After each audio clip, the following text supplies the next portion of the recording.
And we found out it was the same thing here.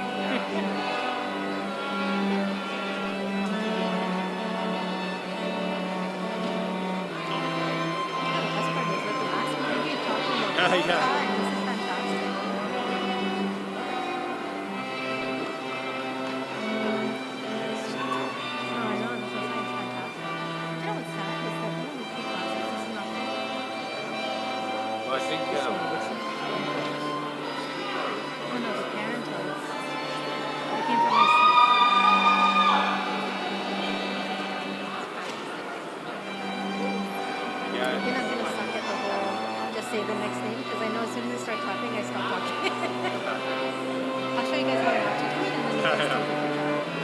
Well, I know because you're doing 2020, a lot of them aren't even here, so sometimes it'll just be like 3 in a row. I'm surprised though. I was literally thinking I was like 2. I think we're Yeah, 15, 20. Yeah, there's stuff.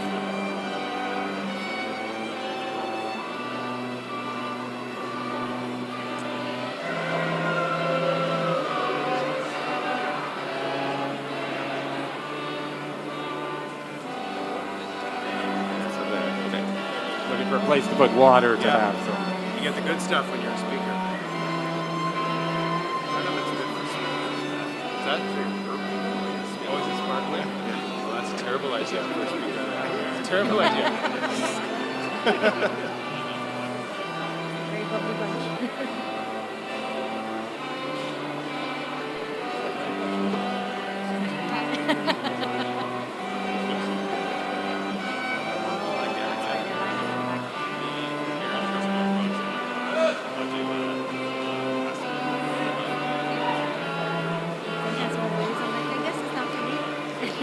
Unlikely. Thinking it when I notice it.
Oh, wow.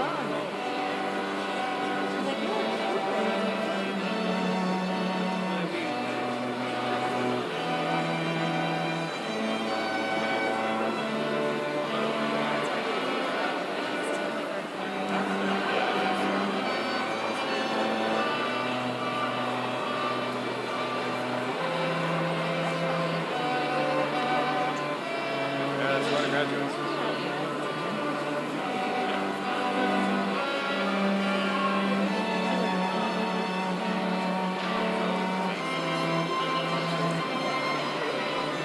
Yes.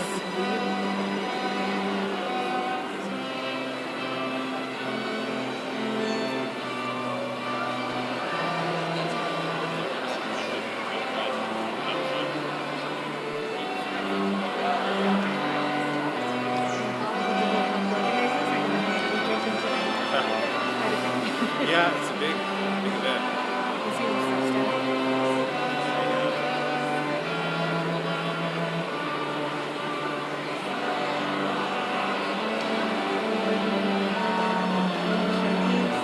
So you can tell they've freshened up the building. Yeah. So is that, I mean, this is quite beautiful.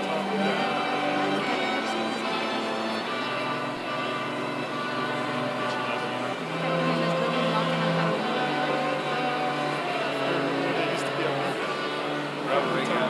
Was this always blue? I feel like it was like a beige. I don't think it was blue. It wasn't, right? You know, I feel like it used to have more like a classic wooden. Yes, yes, very. Yeah, like Ivy League wood stuff. I do miss the steps sticking out.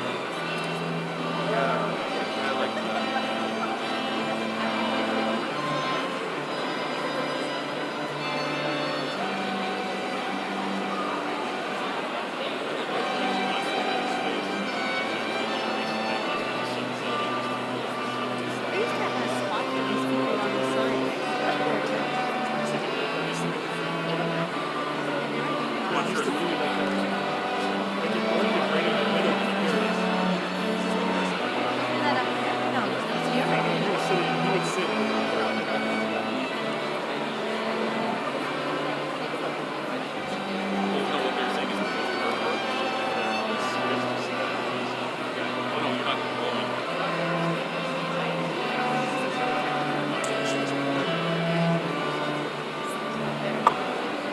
here for a while, We'll be guys. here for a while. Are you guys gonna like wait for everyone to clap, or are you just gonna No, we're supposed to just go. Congratulations, by the way. Thank you so much. Congratulations to all of you as well. Thank you. We're just doing.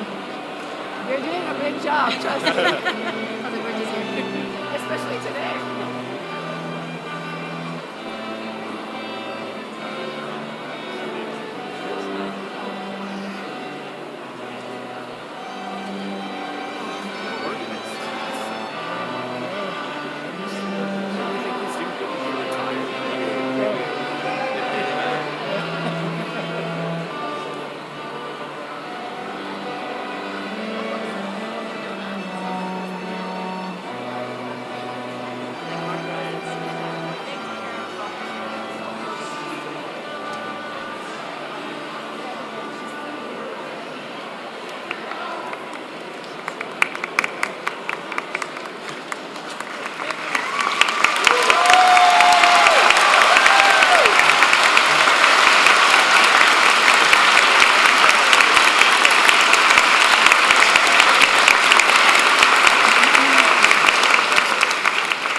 Good afternoon and welcome, Chair and members of the Board of Governors, honored guests, faculty, please be seated. Honored guests, faculty and staff, graduates, friends and family of graduates, and those watching on live stream. After 2 long years of pandemic restrictions, it is so wonderful to be together to celebrate the classes of 2021, 2020, 2021, and 2022.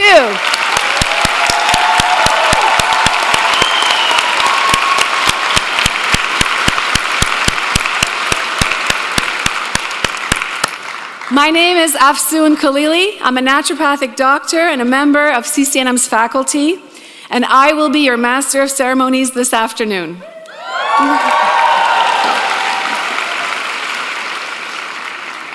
The Canadian College of Naturopathic Medicine humbly respects that the Toronto campus of CCNM is situated on the shared traditional territory and home of the Anishinaabeg, Haudenosaunee, Huron-Wendat, and Mississaugas of the Credit. Toronto is in the territory subject to the Dash with One Spoon Wampum Belt Covenant, an agreement to peacefully share and care for the resources around the Great Lakes. Today, this territory is still home to many Indigenous peoples from across Turtle Island, and we are grateful for the opportunity to learn and work on this land. We honor Indigenous peoples' role for millennia as stewards of the land.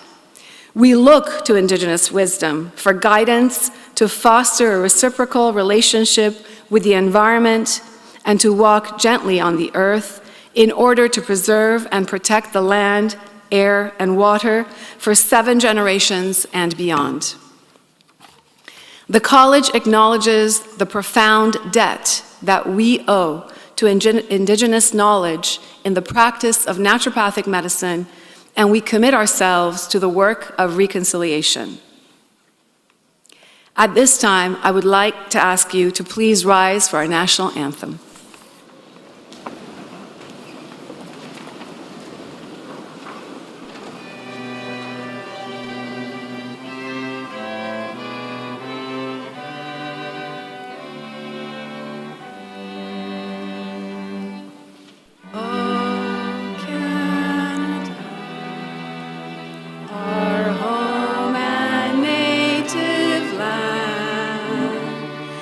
True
Please take your seats.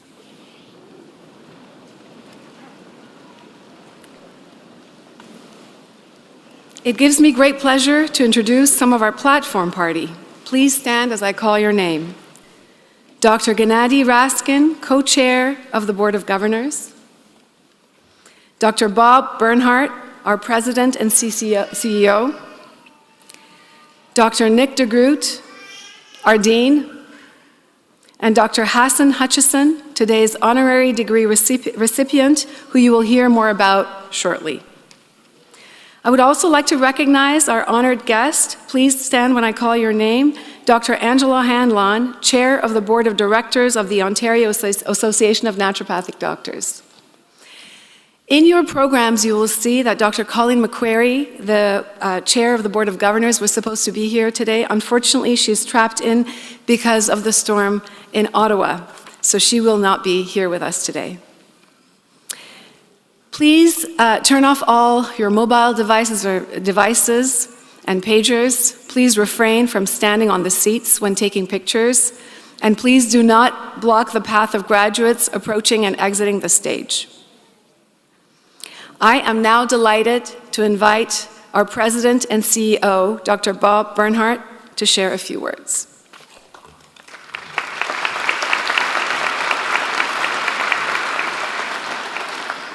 Thank you, Afsoon. So welcome to the 40th, 41st, and 42nd Convocations of the Canadian College of Naturopathic Medicine. On behalf of the entire CCNM community, I extend our heartfelt congratulations to the graduates, but also to their partners, parents, and children, indeed the entire support network and teams that allowed each graduate to attain the success that we are here to celebrate today. And Afsoon's right, you look great. So today's ceremony is historic in several ways. It's the first time the college has celebrated cohorts of graduates from more than 1 year. It's also the first time we have graduates who are skilled in providing virtual medical visits to patients in addition to the traditional in-person visits. It's the first time that CCNM has represented on this stage as a pan-Canadian institution with campuses in Ontario and British Columbia. And for me, it is my last Toronto convocation as I retire on June 30th. As Bob Dylan sang in the 60s, the times, they are a-changing. The pandemic has been a very difficult time for our graduates, as I suspect that it has been for all of us. However, they have overcome the many obstacles the pandemic has thrown at them, and they have successfully completed a very challenging program. I hope both the graduates and their families appreciate how remarkable their achievement has been during these very challenging times. As mentioned, the graduates have developed valuable skills in telemedicine. Although naturopathic doctors strongly value in-person patient visits, telemedicine is providing opportunities for patients who are remote from their provider, ill, or in assisted living facilities to continue to receive the care that they value. I also noted in the introduction that CCNM is now a pan-Canadian educational institution. In February of 21, we joined forces with the Boucher Institute in New Westminster, BC, to create North America's leading naturopathic educator. As many of you will be aware, CCNM is renowned for its research. I'll not outline the breadth of our accomplishments, as these are well represented on our website. However, I do want to comment on the nature of the research we perform. Some of it is knowledge creation, such as a randomized clinical trial, or RCT. Some of it is knowledge consolidation, such as systematic reviews, where the findings from multiple studies are combined to produce a finding with strong reliability. However, the area of research that I want to touch on today is knowledge mobilization, or as it is also referred to, knowledge dissemination and knowledge translation. An example is the recent work of Dr. Monique Ocon, ND. Monique worked with McGill psychiatrist Dr. Laura Lachance to create and publish a patient handout that identifies the nutritional factors that impact anxiety and stress. This is being distributed to psychiatrists across Canada to make them aware of the important impact of diet and nutrition on mental health. I raise this example because one of our graduates, today's honorary degree recipient, Dr. Hassan Hutchison, has an even more impactful example of knowledge mobilization. He led the recent update to Canada's Food Guide an update that has been widely praised. Dr. Hutchinson is an individual dedicated to sustainability. As you'll learn in a few minutes, sustainability is a term that was barely understood even 5 years ago, but as we worry about the health of our planet, it has become a term of everyday use. Now, naturopathic medicine represents, in my view, a far more sustainable approach to healthcare. Naturopathic doctors provide care that is sustainable from the patient standpoint, in that it is aimed at boosting health through lifestyle interventions, such that many patients are able to reduce or even eliminate their reliance on powerful pharmaceuticals. From society's standpoint, helping to keep patients out of hospitals significantly reduces both costs and the severe environmental impact of medical waste. Towards the end of today's ceremony, you'll witness the graduates reciting the naturopathic oath. They'll be dedicating themselves to the service of humanity and to preserve the health of our planet for future generations. I hope and believe that society will increasingly come to recognize the role that naturopathic doctors can fulfill in doing so. The over 300 actually graduated, but we have about 250 before us. So this number of graduates are only beginning their careers as naturopathic doctors. They're committed to fostering a healthier future for their patients and our planet. And you know what? I know of no other set of medical practitioners who are so well positioned to do so. These graduates have the knowledge, skills, and attitudes to profoundly improve the lives of their patients and the future of our planet. Now, on behalf of today's graduates and myself, I want to say a special thank you to the faculty and staff of CCNM. These are the individuals who have made such a difference in the lives of our students. Congratulations, classes of 20, 21, and 22. The faculty and staff of CCNM are delighted to have had the opportunity to know you. We are very proud of you, and we believe that you hold the potential to profoundly change the future of not just healthcare, but of our precious planet. Congratulations.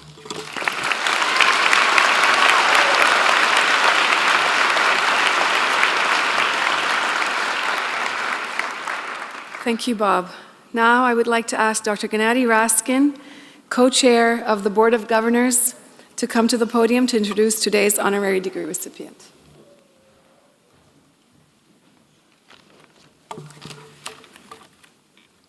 Good afternoon, everyone. I have a slight Ukrainian accent, so please bear with me, okay? It gives me great pleasure to introduce our honorary degree recipient and guest speaker, Dr. Hassan Hutchinson. Hassan is a year 2000 graduate of the CCNM who has combined his knowledge of naturopathic medicine with his expertise in evolutionary genetics to drive policy changes that will lead to a healthier Canada. Hassan served as a Director General of the Office of Nutrition Policy and Promotion of Health Canada, a role in which he held the development and publication of the 2019 revision to Canada's Food Guide. I met Dr. Hutchinson a long time ago, over 20 years ago, when he was a student at CCNM. His intellect and caring were evident in many roles he took on. Even at that time, Hassan has developed a keen interest in public health. He understood that if he used the knowledge he was gaining in naturopathic medicine to change the systems, he could positively impact the health of millions. 2 months after graduating from CCNM, Hassan joined Health Canada to do that work, and he remained there until his retirement in 2019. As noted in the program, Dr. Hutchinson has served in many roles and on many committees exploring better systems for promoting health in Canada. In addition, he has served as Canada's representative to multiple international groups focused on world health, including a number of nutrition-related or health-related committees at the World Health Organization, the Pan American Health Organization, the Organization for Economic Cooperation and Development, and the United Nations. Hassan's retirement has provided him with opportunities to focus on planetary health. He spends most of the February and March each year in a whale and bird watching guide in the El Viscano Biosphere Reserve, Baja California Sur. Envious position. The lagoon complex is the main calving and mating site for gray whales, and the southernmost point of their winter migration. From April to early October, he serves as a kayak guide, taking groups out to explore the waters around Bowen Island, where he lives. Of course, he continues to work to change systems, as he serves on the Policy Advisory Group at the World Cancer Research Fund International, Advisory Board of Toronto Metropolitan University Centre for Study in Food Security, UNICEF's Expert Advisory Committee on Childhood Overweight and Obesity Prevention, and on the board of UNESCO Atskatan Howe Sound Biosphere Region. Please join me in congratulations and welcoming CCNM's 2022 honorary degree recipient, Dr. Hassan Hutchinson.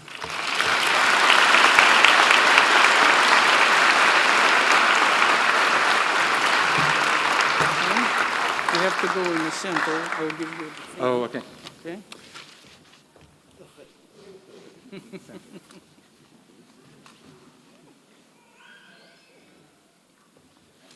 Thank you very much.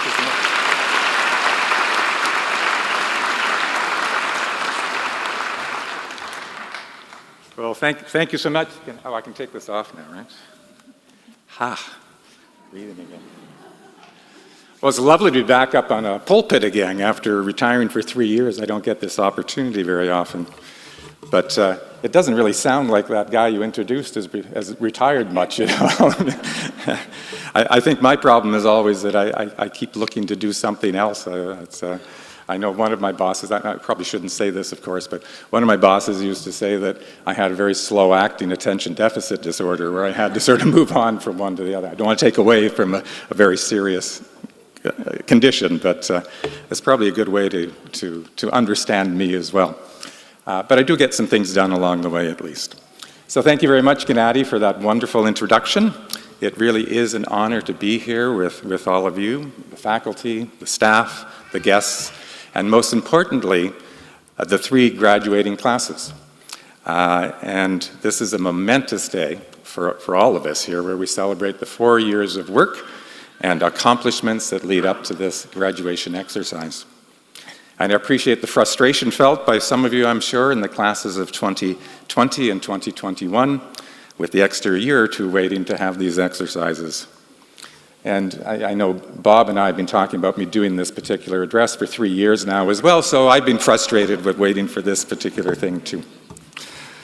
I remember sitting right where you guys are back in 2000 when I graduated, excited about finally making it through all the materials, the endless exams, the endless studying that we had to do, and a bit scared sort of about what the next steps are going to be.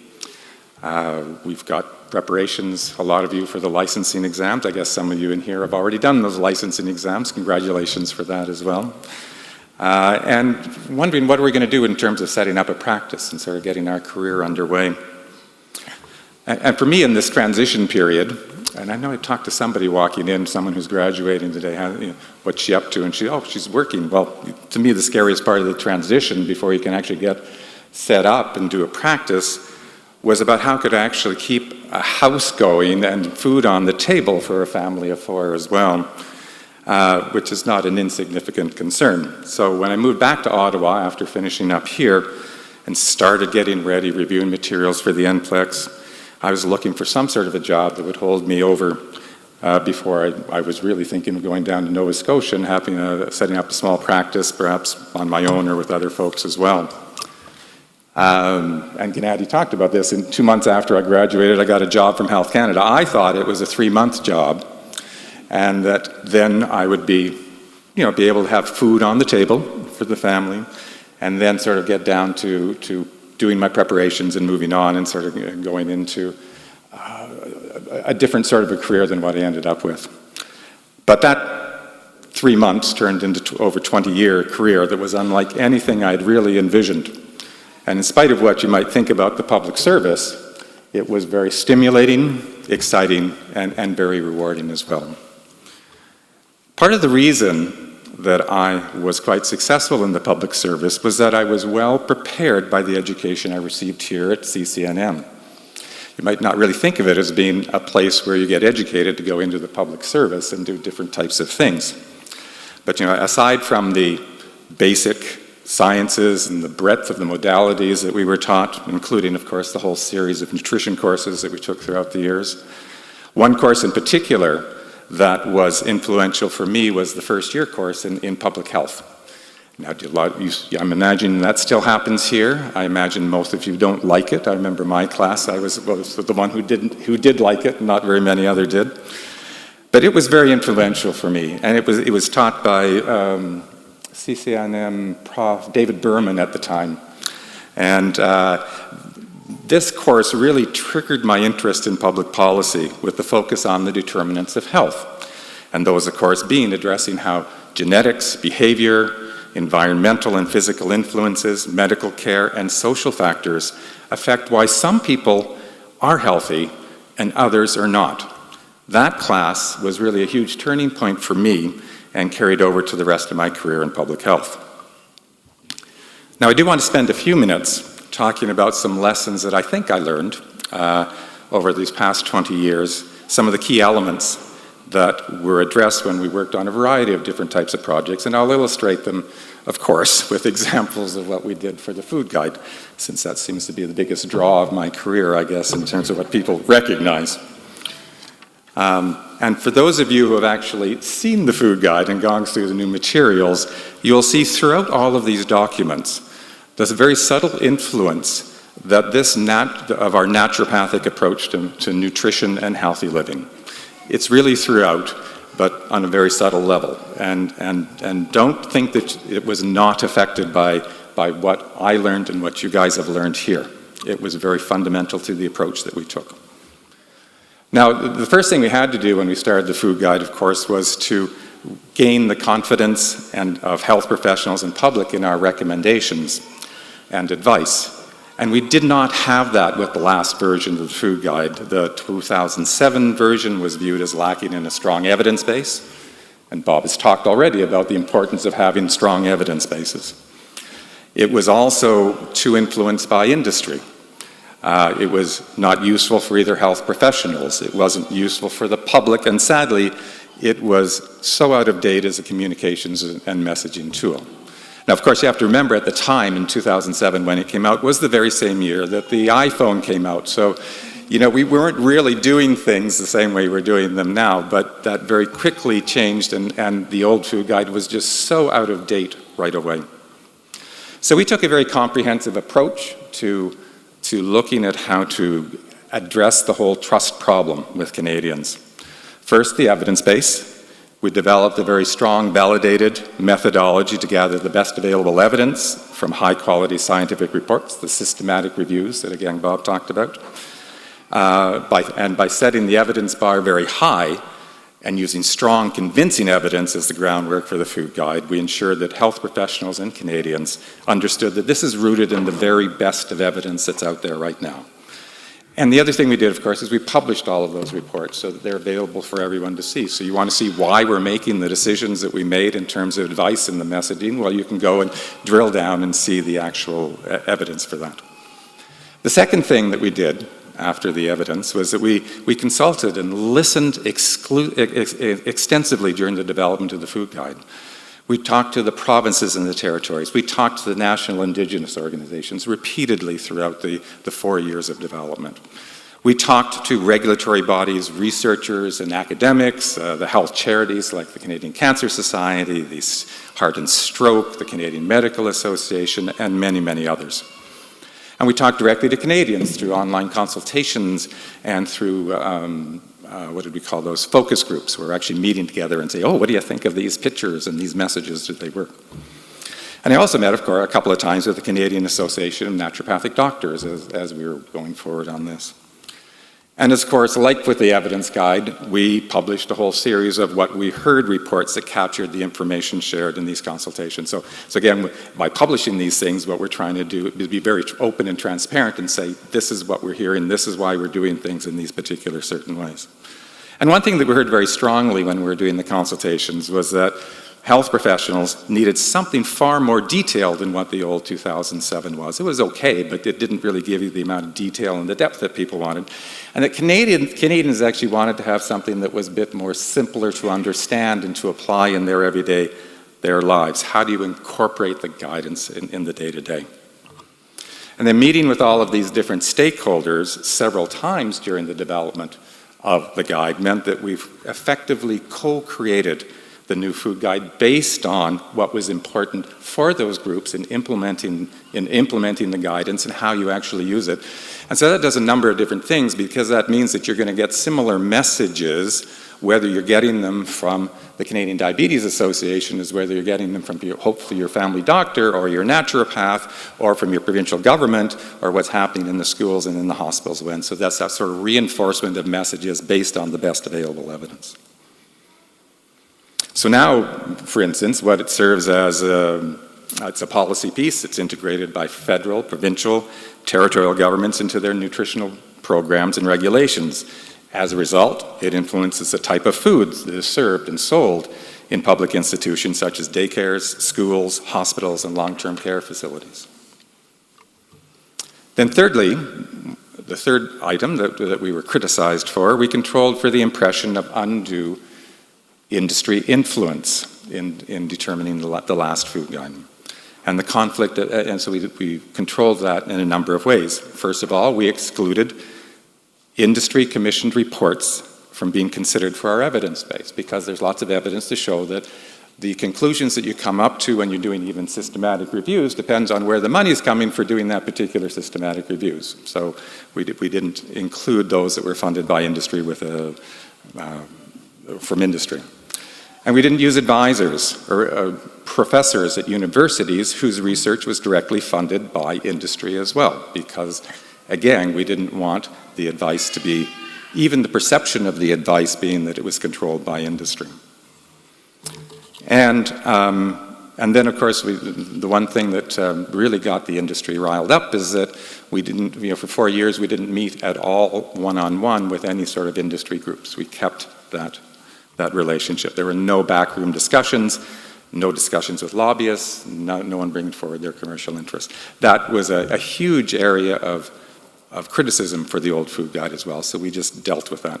So this policy then of controlling for conflict of interest was tremendously important in gaining the trust of Canadians and health professionals. This approach has also caught the attention really around the world. A number of countries around the world and others are considering similar approaches when they do their dietary guidance as well. And then fourth, we updated completely our communication and messaging tools. We got rid of the old prescriptive, regimented, one-size-fits-all approach to healthy eating and replaced it with an entire suite of tools and resources for consumers, healthcare professionals, and policymakers. Now the food guide is full of healthy food recommendations and recipes, meal planning, tips for eating at various life stages, advice for different cultural groups, dietary guidelines, and the benefits of sitting down and eating together without distractions. In some ways, I think that's almost the most important thing to come out of the food guide. Sit down and take your time and eat without being distracted, and much more.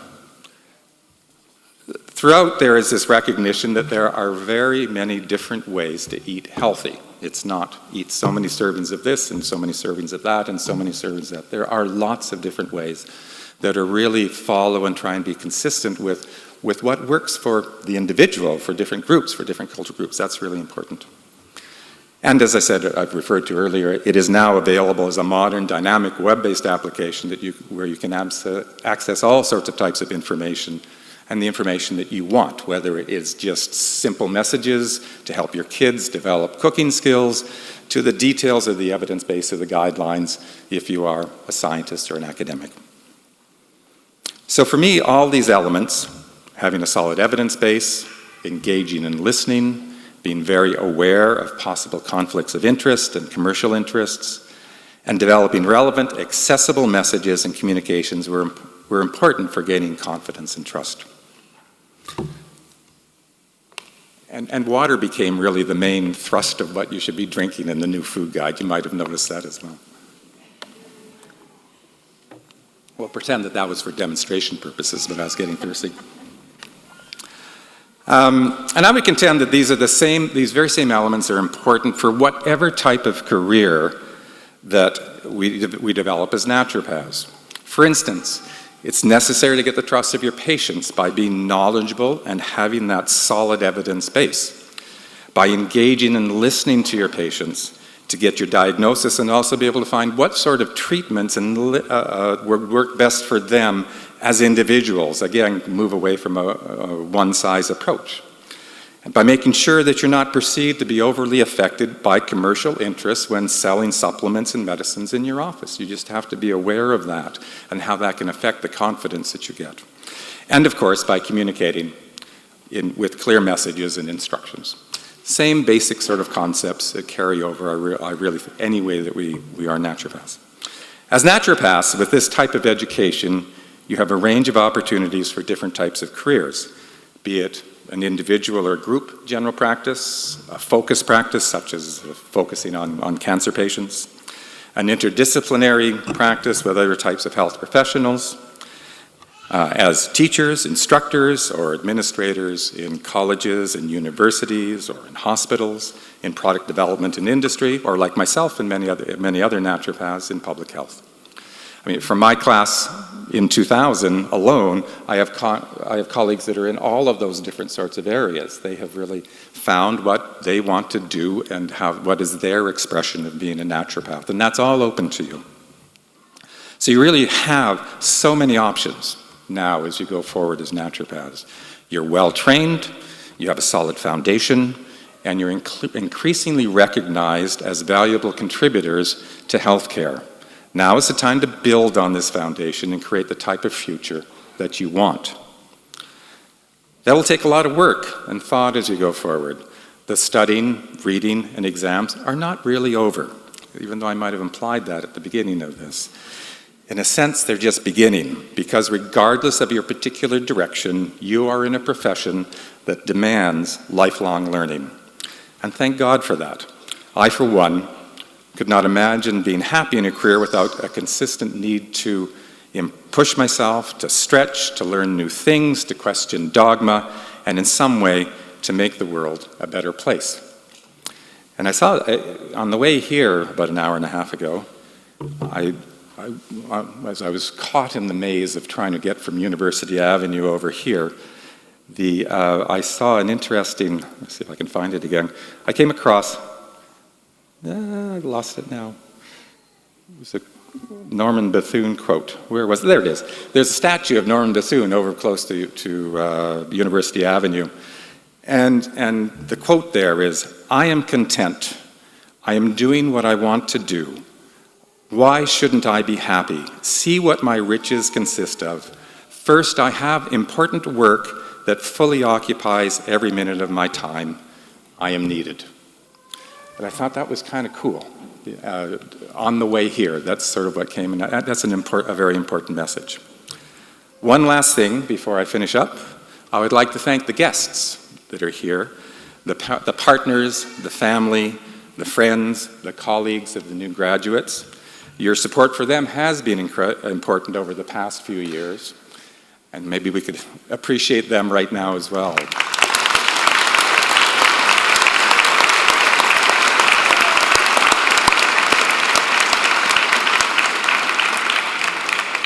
Yeah. I certainly know for myself this was a very important component of going back to school, is having that very strong support of friends and families, and my wife who put up with me, not just for the 4 years I was here, I guess for the last 40 years. But your support is also going to be important for the following years too, as they really get going, building up their career. So I'm glad you're able to hear, and you'll graduate to your new roles as well with them. To the graduates, as I stand here with you all, I'm humbled by knowing that 240, is that what it is, around or so are here. And you're heading out to be of service to people who are struggling and wondering about their health. And as we're living in this troublesome, transformative time, you are needed now more than ever. My heart goes out to all of you, and I wish you the greatest of success in your careers. Thank you.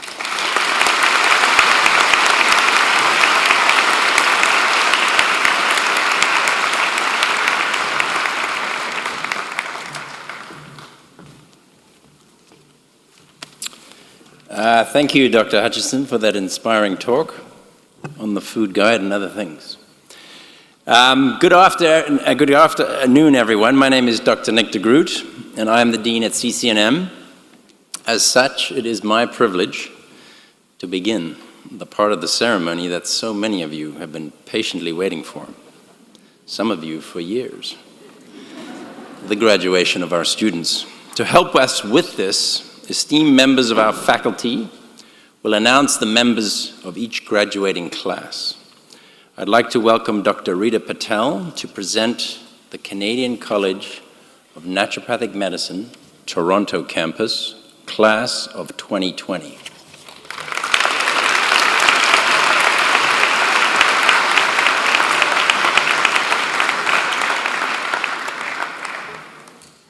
I am honored to call on the graduates of the Canadian College of Naturopathic Medicine, Toronto campus, class of 2020.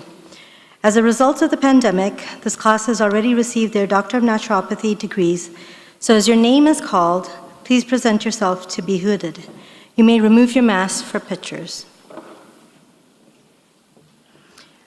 I ask Dr. Nick de Groot, CCNM's Dean, to step forward to hood the graduates, and Dr. Bob Bernhardt, President and CEO of CCNM, to congratulate each graduate and pose for a picture.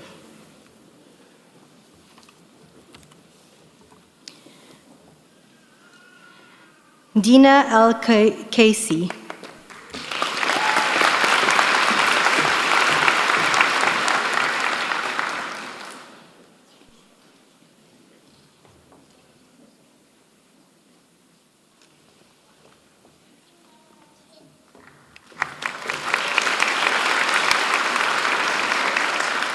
Samantha Allen, Katrina Allison, Nina Amelford,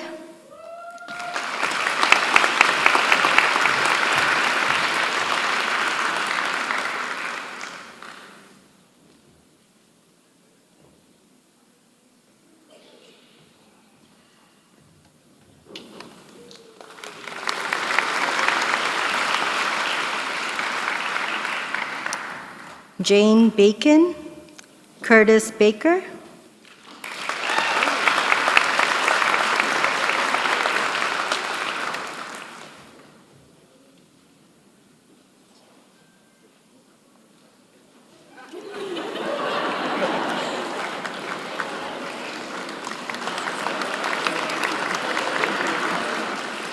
Fatima Bahojian,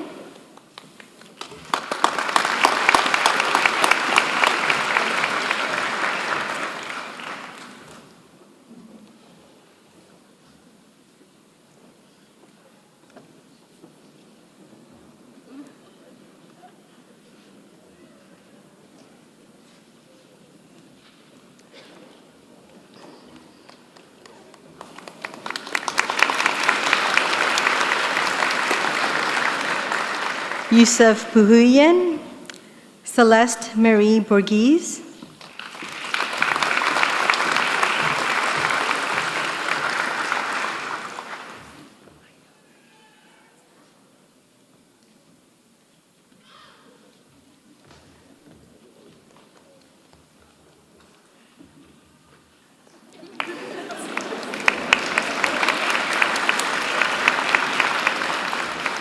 Nanajawa Bourne.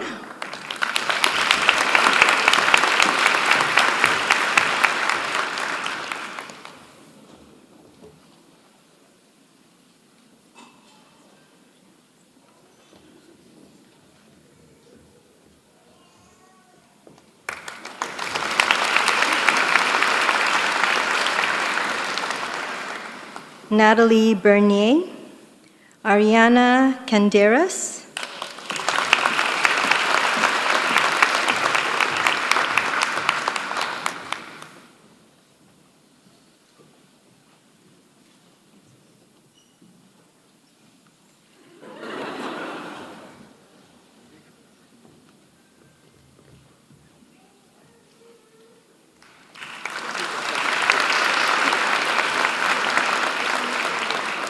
Sophia Melanie Chachula, Armin Changizi, Victoria Chiapetta, Christine Chung, Chrisana Copeland, Sasha Alia De Silva.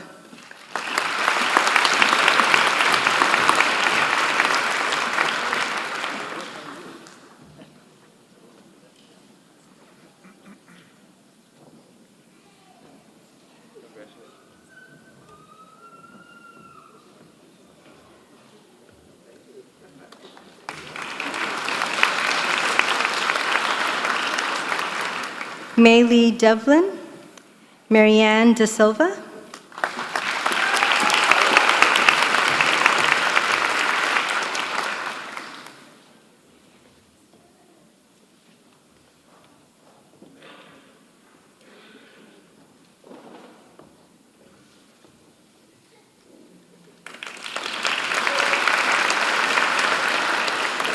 Alexandra Eden,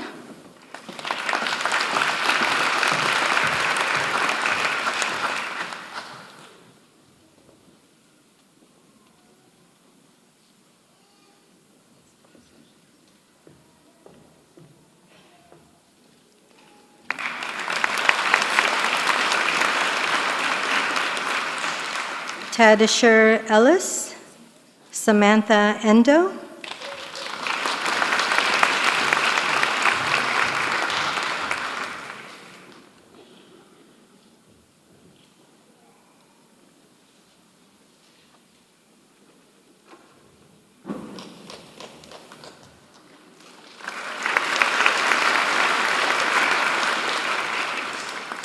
Dolores Marie Fernandez, Erin Fisk, Maria Fletcher, Ashley Florestal, Valerie Geddings, Mahdi Gazanfari, Anna Barbara Gazisk, Marley Guy, Hossein Hafez Goran, Jessica Hoypel, Christina Holmquist.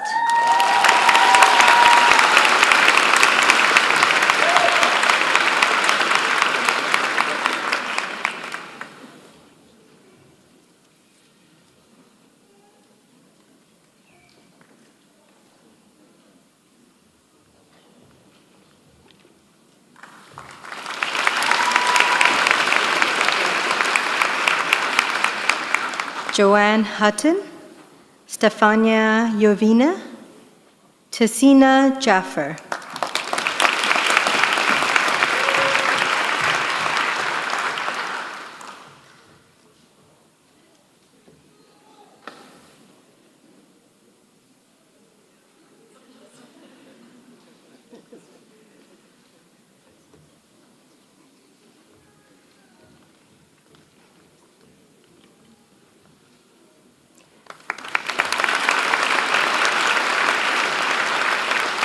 Aberna Kadamba Murthy.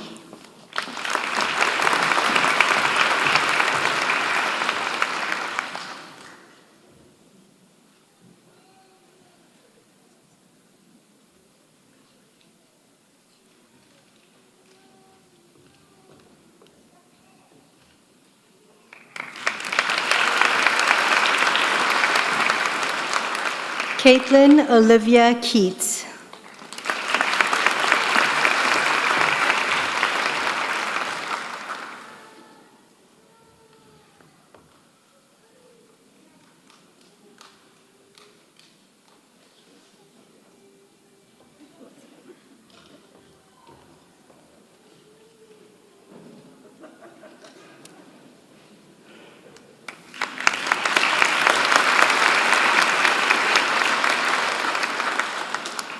Alexis Kershaw, Saima Khalil, Jacqueline Caudis,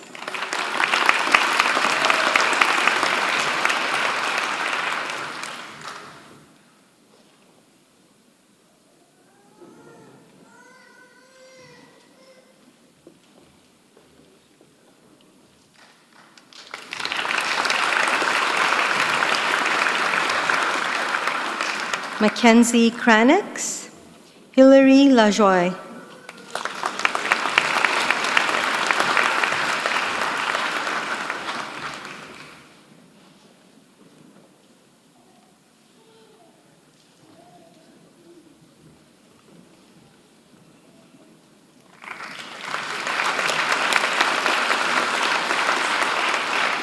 Aishwarya Lakshmanan,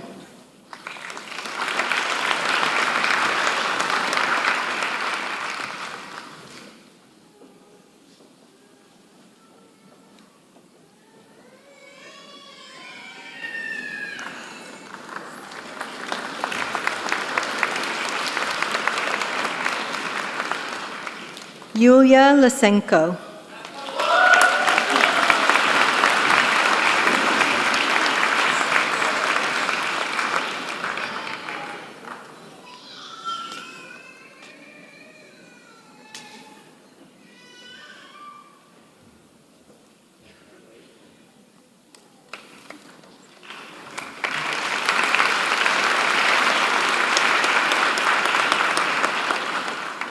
Alexandra Lusishen, Alicia McDougall, Cameron McIntyre, Jessica Malo,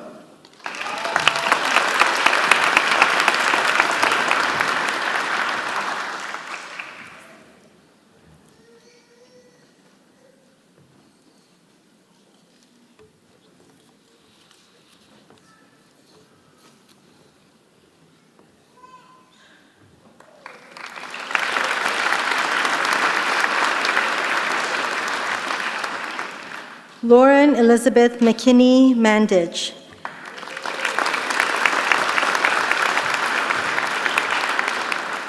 Lauren is also the recipient of the 2020 Alpha Science Laboratories Prize for Excellence in Case Reporting, which is awarded to a student in Year 4 for the highest mark in the case report assignment.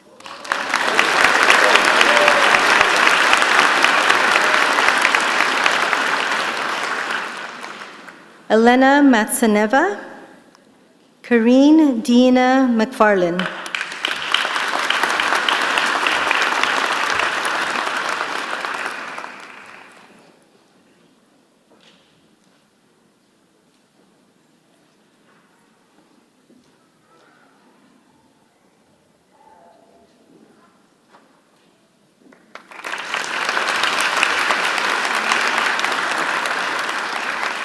Kira McGrath,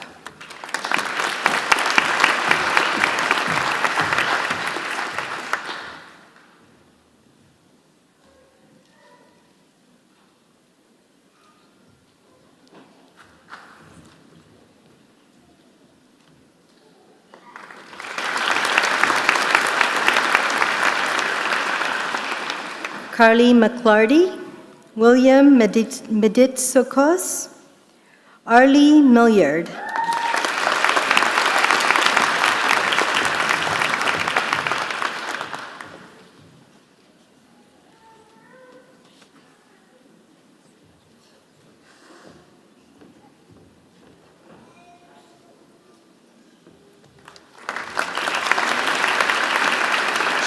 Shakila Momand,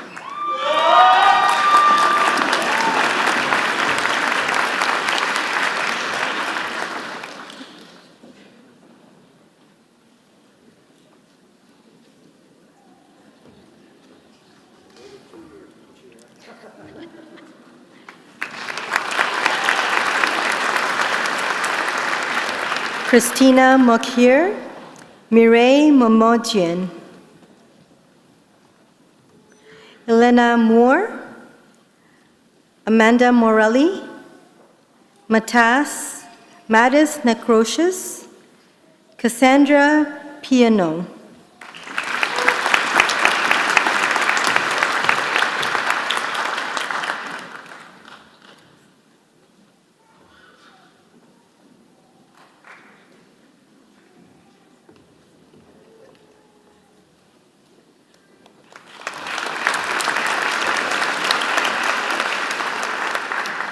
Sherma Palmares, Catherine Petrov, Andrea Picardo.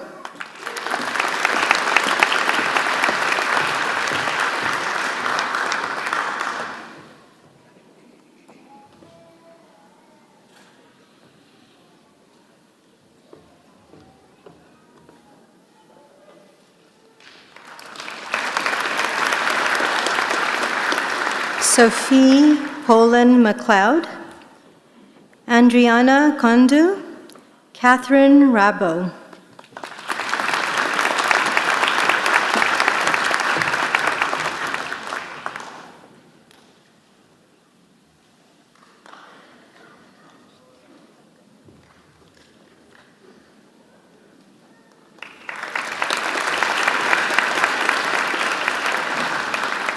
Roxanne Ramlal.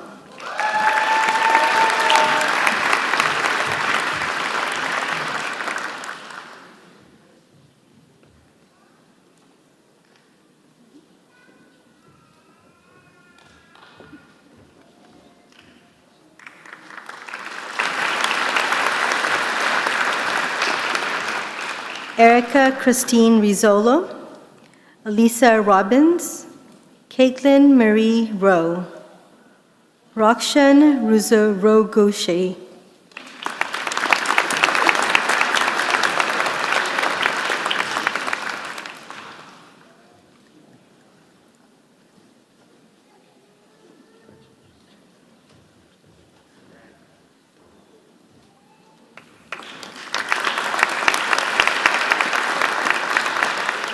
Kayla Rushkowski, Mardad Sadeki, Farnoosh Salimi, Kriya Siaratan.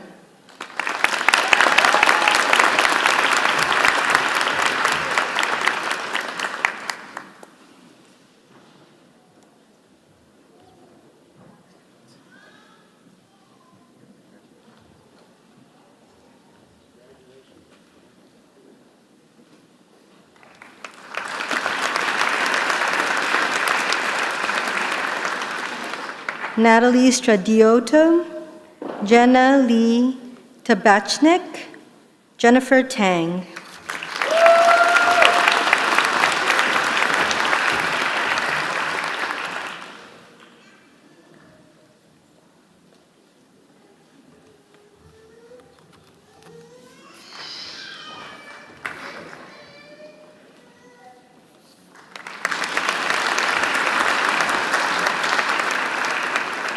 Sarah Taebi.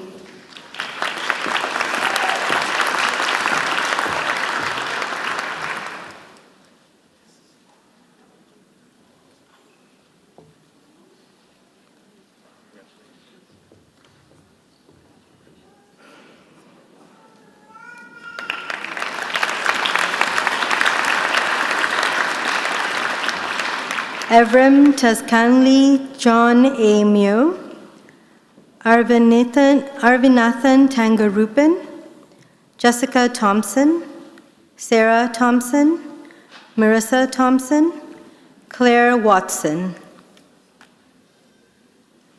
Michelle Ann Webb, Larissa Wheeler.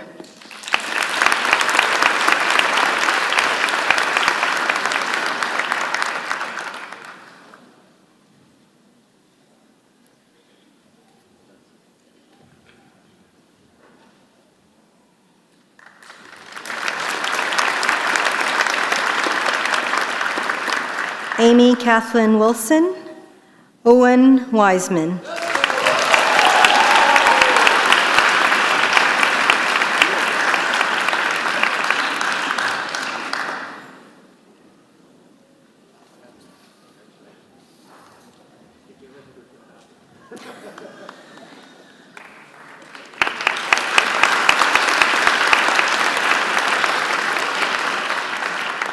Nazila Yell.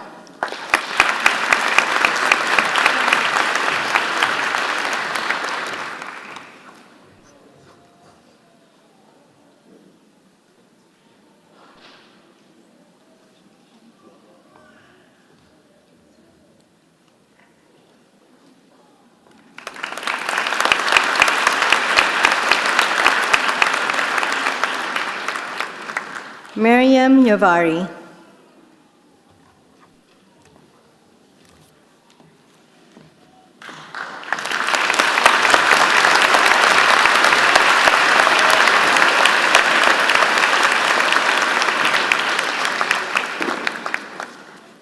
Congratulations, everyone. The Toronto campus class of 2020 has elected Owen Wiseman as its valedictorian. I would like to call Owen to the stage to receive recognition of this honor and to deliver the valedictory address.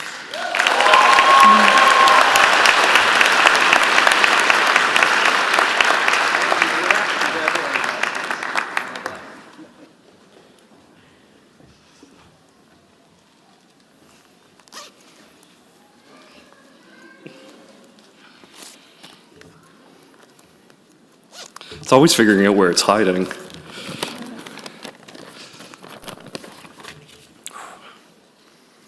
Truly, it is an honor to be standing before the class of 2020 as your valedictorian. And, as Nick said, thank you.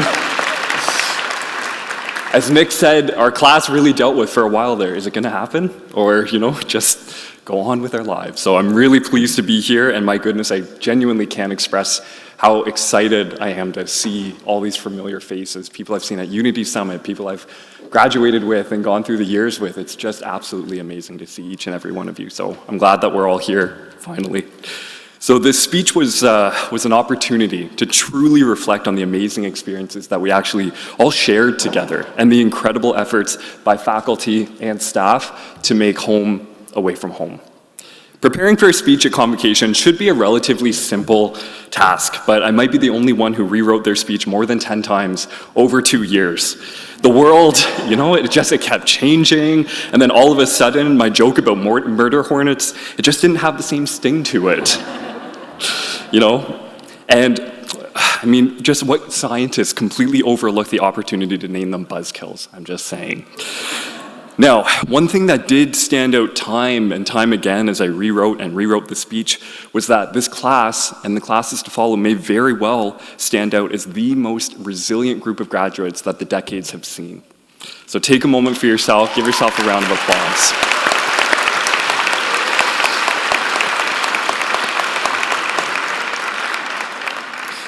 I don't think any of us are going to forget waking up just before classes started, though you won't see any of us admitting it, cooking with a virtual lecture going on beside us, or even listening to that faint or not so faint sound of the cry of children or pets in the background vying for our attention. And yet, we somehow managed the care of hundreds of patients within that chaos, a great feat.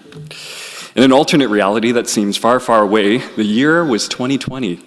My bright-eyed classmates and I were entering the final weeks of our clinical internship. These weeks are typically filled with the transfer and handoff of patient care as we step into our new roles. We passed the torch to the graduates of 2021. Now, those last weeks of tearful goodbyes, final laughs, and one more potluck on shift, which I think many of us were looking forward to, were just gone. There was no fanfare. There was no class celebration. It was just done. And I know through various conversations that many of us went through a period of mourning to grieve the lack of closure to almost a decade of schooling. It's a long time, in case you didn't know. We mourned that bright start to our next chapter, and for many, the beginning of a future career. This was in stark contrast from the icebreakers on the bus to Unity Summit, where stories shared around a fire would bond you for years to come. And while that cozy fire was true for some, for my intake, it was actually a frigid horseback ride in minus 20-degree weather that truly cemented our bond and our friendships. Though maybe that was the ice frozen to our faces. Our classes continued to grow, and as the January intake joined September, before we welcomed our international medical graduates to the family, I know that I can speak for all of us sitting on shifts with brilliant medical doctors from all over the world. It really helped foster an attitude of collaboration and curiosity. It wasn't all work though, and events like the annual supplement hall, the health fair, were something that all of us really, really looked forward to, and we needed those things. I have fond memories of midnight taco bars at Formal, visits to the Starbucks at the North York General Hospital, and botanical walks through the Don Valley Trails, courtesy of Dr. Pickrell. From the first smell of moxa burning in the MPR to meals shared in residence. From the downright terror of your first cervical manipulation, will I kill them? Maybe, to the cookies from the NSA during exam week. Even Bob's smiling face as he welcomed us into the student body on day one, and his smile now as he sees us off and enjoys his years of well-earned retirement. Moments like these shaped us. So I hope you've taken a piece from each of your colleagues, and I hope you've gathered all of these together and placed them neat and tidy into a little bento box to carry with you. It's the diversity of our backgrounds, our experiences, the pursuit of our passions and values that make this profession an incredible community. A large part of that community includes our loved ones, many of whom took the time out of their busy lives to join us today. We say thank you. To all the partners, parents, friends, and family, thank you for your patience. We really do appreciate it. Bringing us tea during midterm week, a quick text or a call to check in, and the endless cheerleading made the rigors of CCNM far more manageable. Our family recently lost someone within our own community, and the collective love that you sent reminded me of the vulnerabilities we each shared during classes like health psychology. For those brief hours in our practical sessions, we were able to step into the role of another and walk their journey. We felt the pain of the patient with fibromyalgia. We felt the struggle of addiction. We experienced the impact of anxiety and depression, and all of these made us more empathetic practitioners. These moments in primary care, emergency care, physical medicine, pediatrics, and yes, Dr. Grattan, even integrated therapeutics, helped us to gain an appreciation for the unique challenges our patients face on a daily basis. They also helped us develop more compassion for the invisible battles that many of us are facing behind the scenes. It is in that spirit of compassion and empathy that I share these final words from a Swedish proverb that resonated with me. When you share joy with another, it doubles. When you share sorrow, your burden is halved. And when one of us succeeds, it multiplies all of our collective successes. I am confident that the bonds between us will continue to grow stronger. Our admiration for each other will grow deeper. Our gratitude for the gift of life will be rewarded. And our resolve to build an even brighter future for healthcare will be greater than ever before. Congratulations, class of 2020, 21, and 22.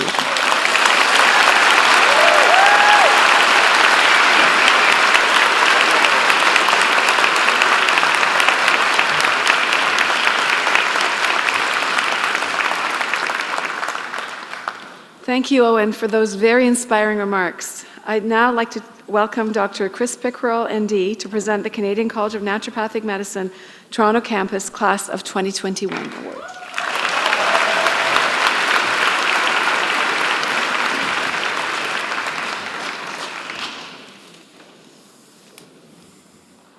This is always the best moment to see this. I'm thrilled to call on the graduates of the Canadian College of Naturopathic Medicine Toronto Campus Class of 2021. As a result of the pandemic, this class has already received their Doctor of Naturopathy degrees.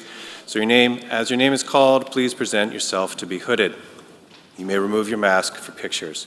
Dr. Nick DeGroot, if you could step forward again to hood the graduates, and Dr. Bob Bernhardt to take your position to gratulate and pose with each graduate. Fazia Abdel Kadir.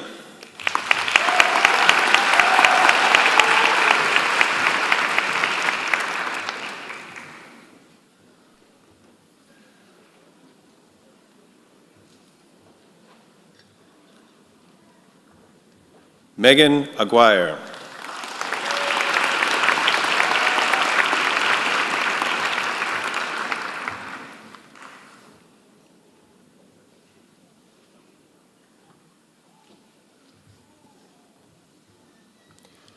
Fayaz Ahmed. Yahya Al-Hashimi.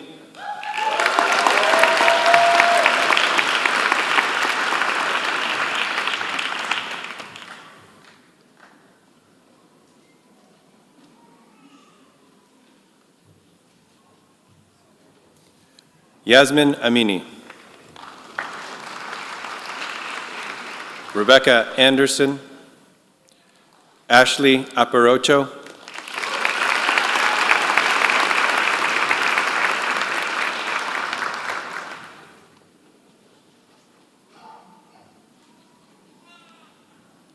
Sanam Arora,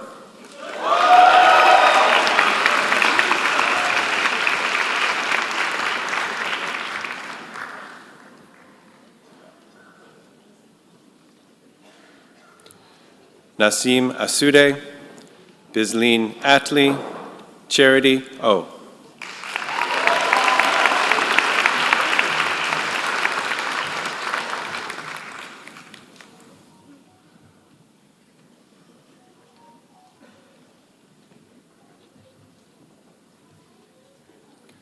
Elise Okwang, Christy Lynn Aicho.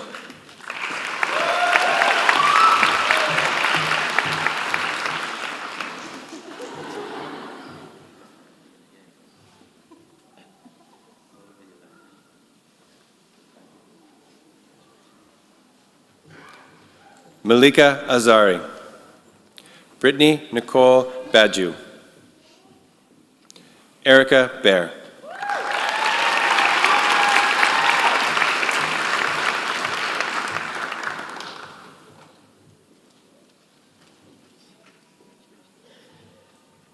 Monica Bargava, Cujo,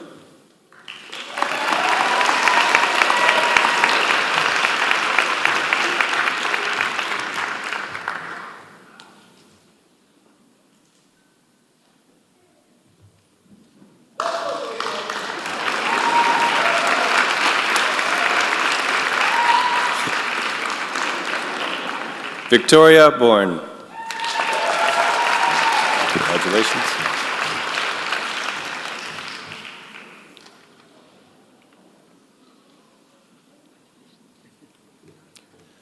Albina Chaco, Anastasia Callahan, Sarah Capitola.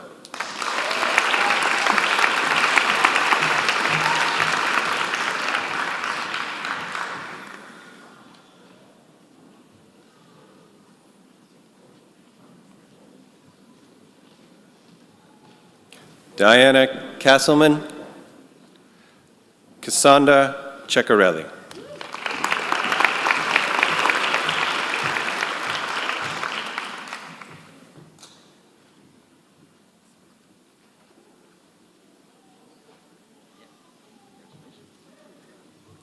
Samar Chams,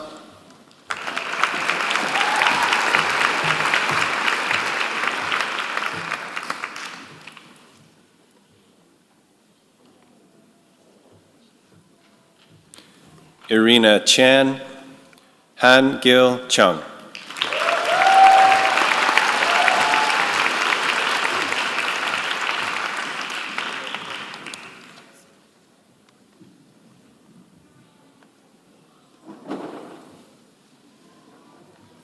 Sarah Cleve.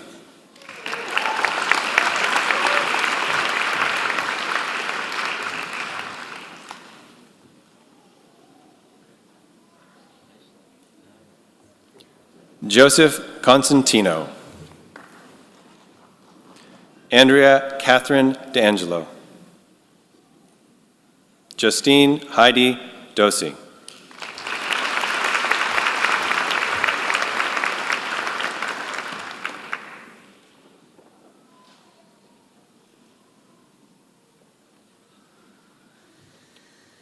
Sonia Druin.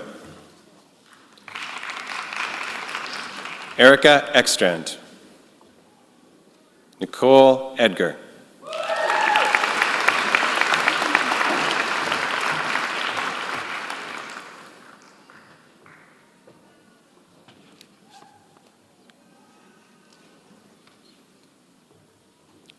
Ali Famuri. Shaida Faroki.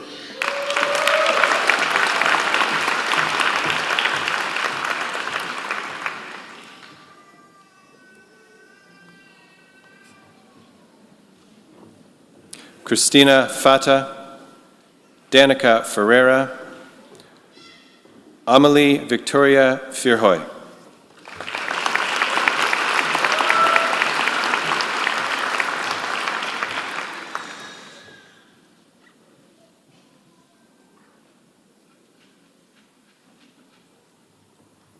Anna Garber, Mehran Goreshi. Congratulations, Mehran.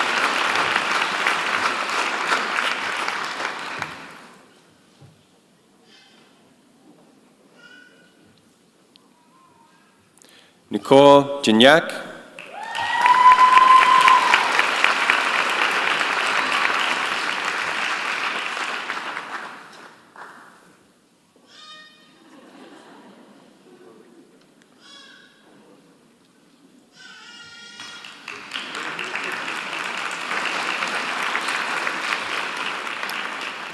Carrie Gilman. Sadly, Carrie passed away in July of last year. A brilliant student and beloved class member, may I ask you all to take a moment of silence at this time to honor Carrie.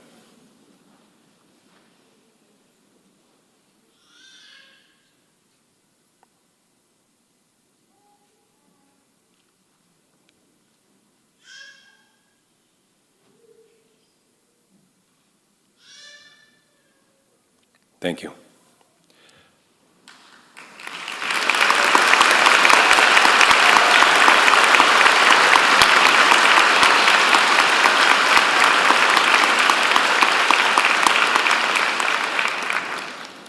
Maddie Goodall, Navkiran Goraya.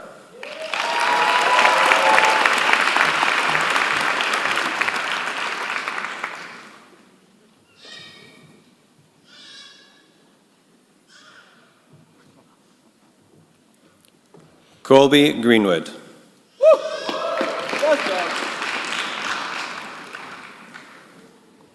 Fatima Haji Garamani. Brittany Harris. Lauren Houseworth.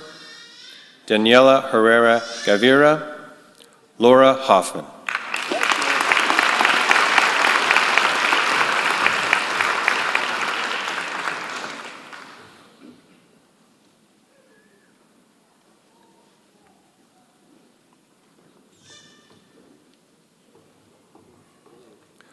Lauren Nicole Holden, Emily Howard, Christopher Jardine.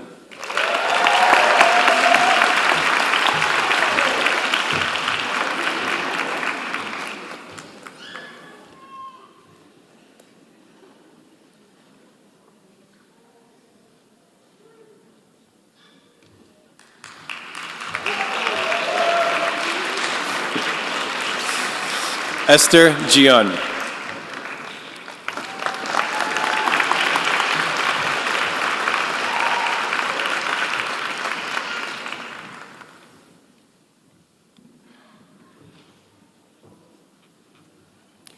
Kristen Johnson.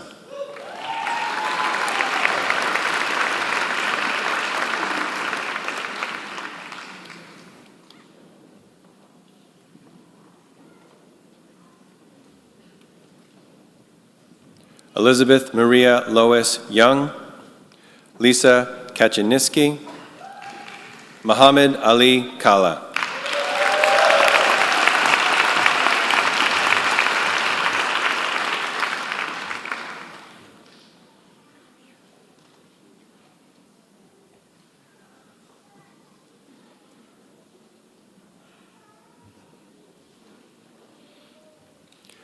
Sophia Kamalodin.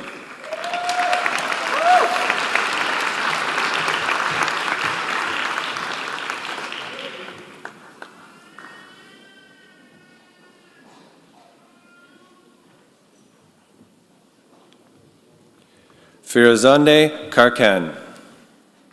Ashley Kennedy.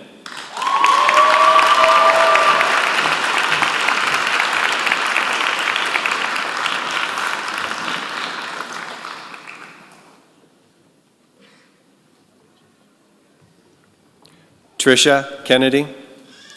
Jordan Kerner.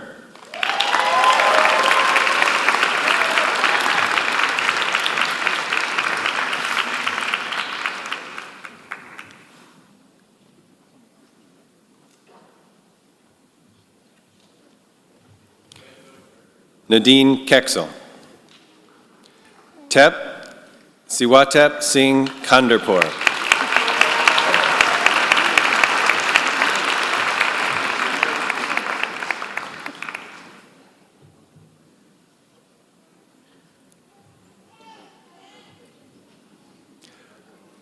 Lilia Kazai.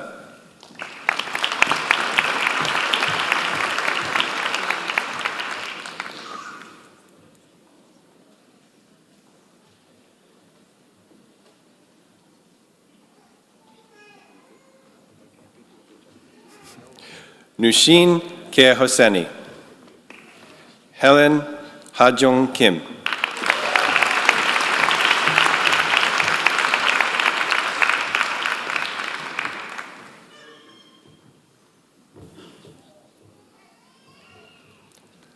Liza Klassen. Celeste Vivian Langdon. Alicia Lantenzio. Ariel Yulana Leader.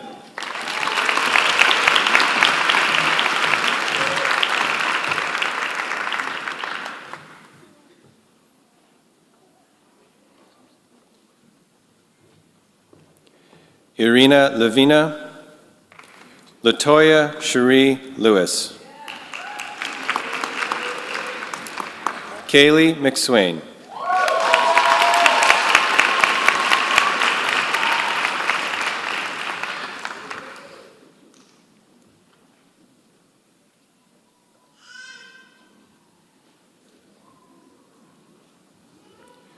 Whitney McKenney.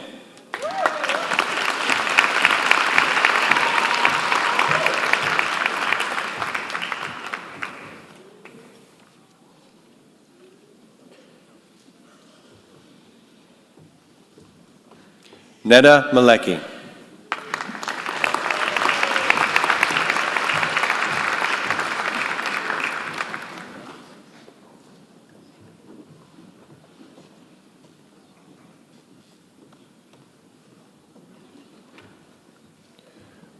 Gursharan Kormangat.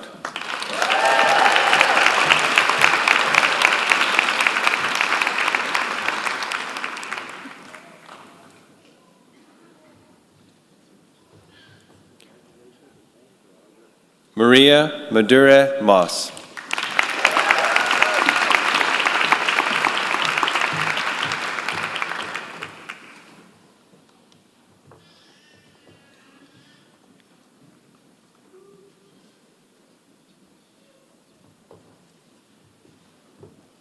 Stephanie Matt.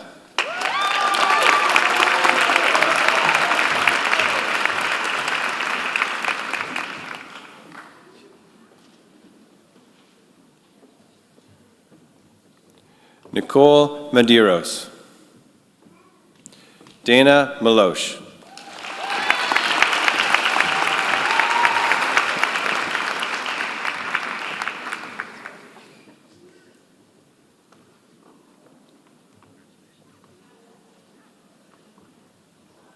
Hala Muhammad.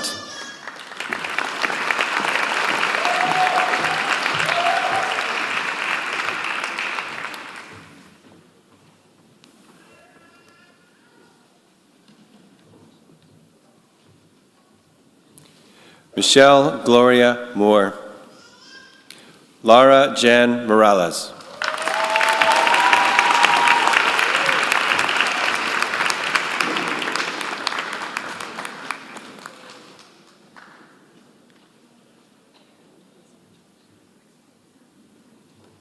Jesse Lee Must.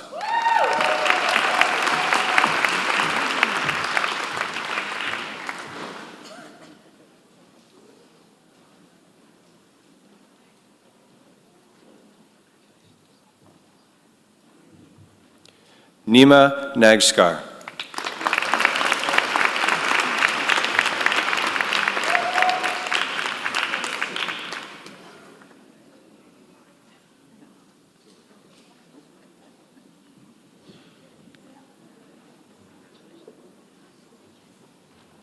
Henry Ong.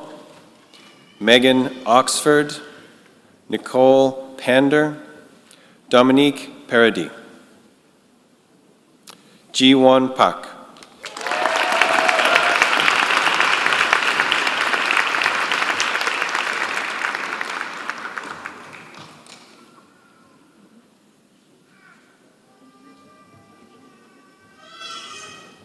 Ayesha Parvez. Shyama Patel, Alia Patel.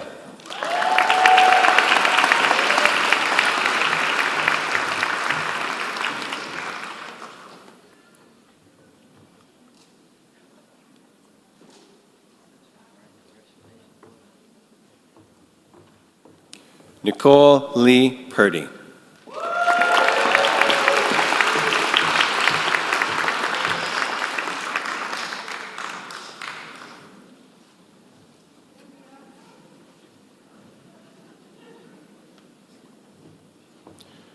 Michaela Radish.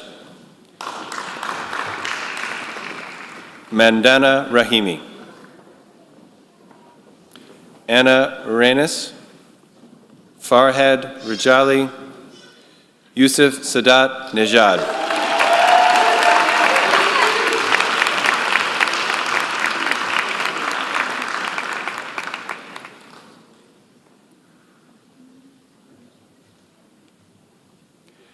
Sabrina Saifullah.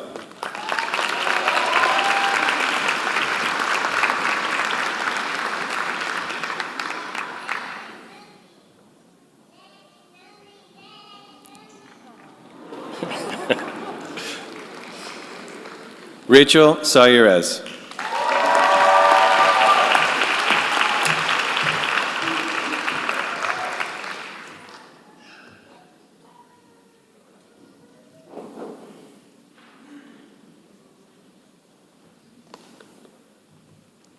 Mitchell E.C. Schroeder. Masume Shayeste Manesh. Ashley Shea. Tyler Schipple. Leanna Short. Nuvin Sidhu.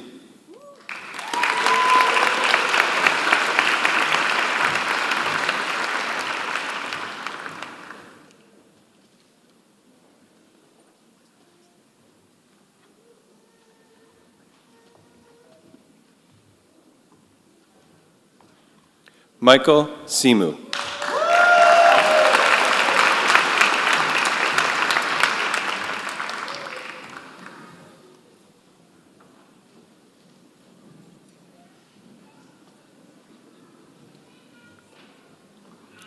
Harpreet Singh.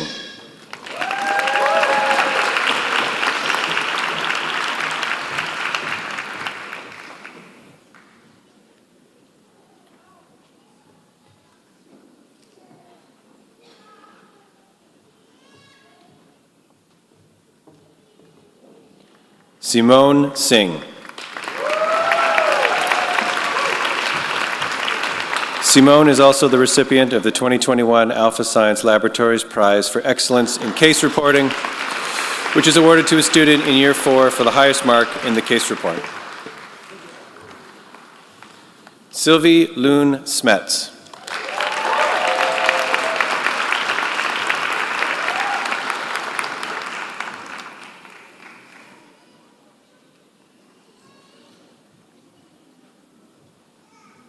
Sophia Sokolowski. Sydney Spear.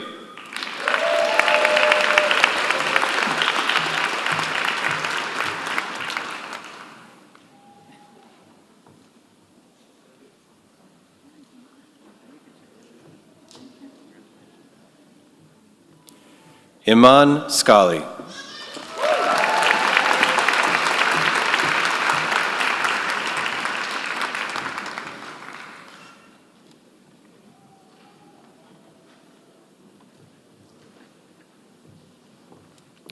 Amalia A. Stevenson.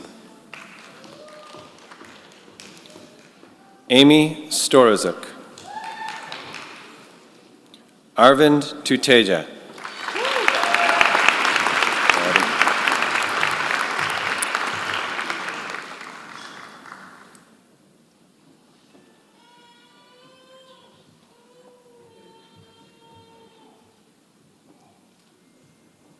Ramnik Yubi.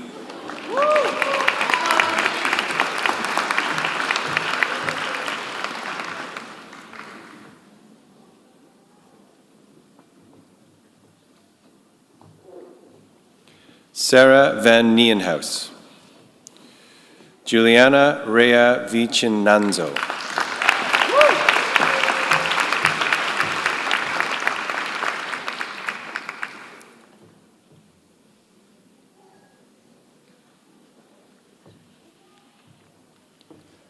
Kyle Vihuega.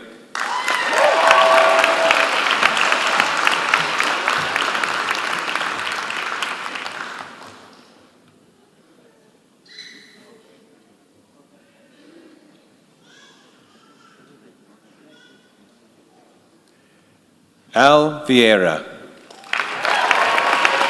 Congratulations, Al.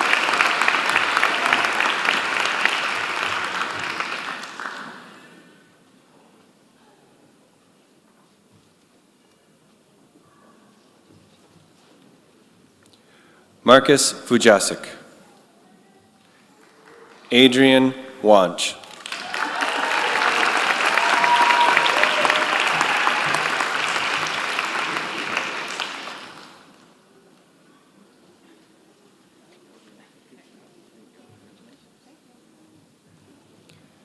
Kathleen Kenny Wirt.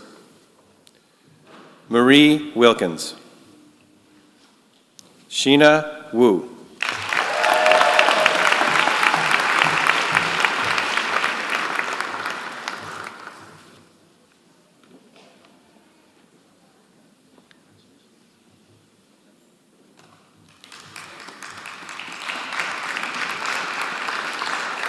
Victoria Zabagailo. Kendra Lynn Zamek.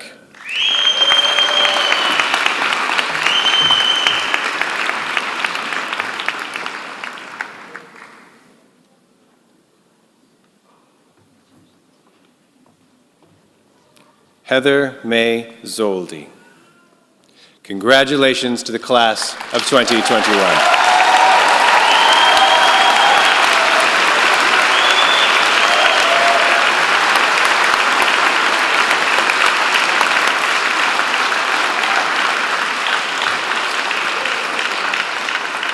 It's really nice to see all your faces, 2020 and 2021, really.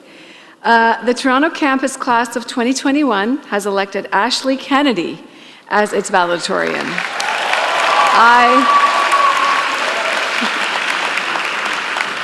I would like to call on Ashley to the stage to receive recognition of this honor and to deliver her valedictory address.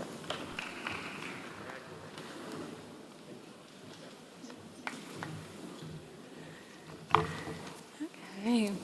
Hello, everyone. Thank you, Dr. Khalili, and thank you, class. I'm so honored to be up here speaking on your behalf today, and it feels pretty surreal given the anticlimactic ending we had last spring. It's amazing to see so many of you again in person, and I'm sending a shout out to all of you joining us online, wherever you are.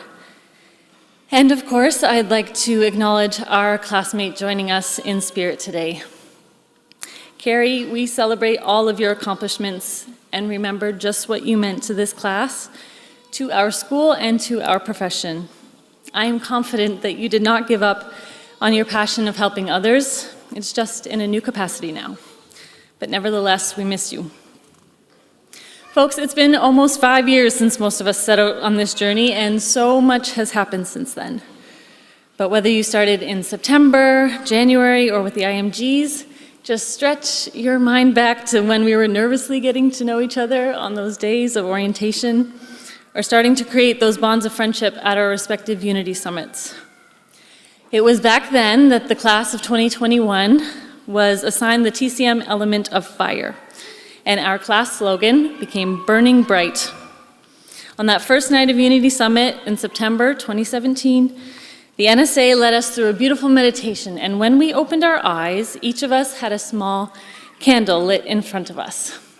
Now, our wise classmate Al held onto his and started the beautiful tradition of lighting it every time our class was embarking on a challenge at CCNM as a reminder for us to keep burning bright, even if we felt like we were burning it at both ends. So it felt only right to take this opportunity to have it here with us today as we gather one last time. And while unfortunately I'm not allowed to light it inside, I brought a little stand-in to help impart that same inspiration that it's given us all of these years. So leave it away. Now, while we are all vastly different as individuals, being a class rep over our 4 years allowed me a unique perspective into who we are as a group. I don't think it was coincidence that we were collectively branded with fire, as we have been a very passionate, fiery, and trailblazing class. Big, young energy. I mean, remember the pizza party drama? But not only did we make it through those marathon lecture days, insane exam weeks, all the practicals, assignments, OSCEs, we rose to face extraordinary challenges above and beyond what was part and parcel of the CCNM journey. And let's face it, our last year and a half fell short of so many expectations that we held for our learning and for our lives, that the beautiful imagery of a glowing candle started to resemble more of a dumpster fire. And burning bright felt more like burning out. But not even a global pandemic could stop us from achieving our dreams as we blazed our own path into the unknown and redefined what a naturopathic clinical year could look like.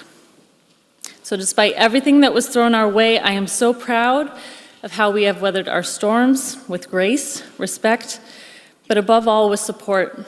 I have witnessed this class show up for each other again and again and again, professionally and personally, even to this day. So I am confident that we will continue to do so throughout our careers as naturopathic doctors and throughout our lives as friends. This has been our class's communal candle. But as this chapter closes and we extinguish it one last time, I invite each of you now to take up its flame as your own. It reminds me of the image in the Zen tradition to imagine that you are a candle, your flame is lit, and you are surrounded by thousands of unlit candles. As you take yours, you can light each of the others, and in doing so, your flame will never diminish, but all the other candles ignite. And that flame grows and it spreads into countless flames of their own, all by that first flame.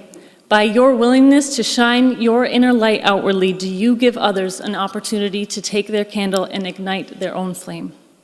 And in doing so, that single flame can turn into millions.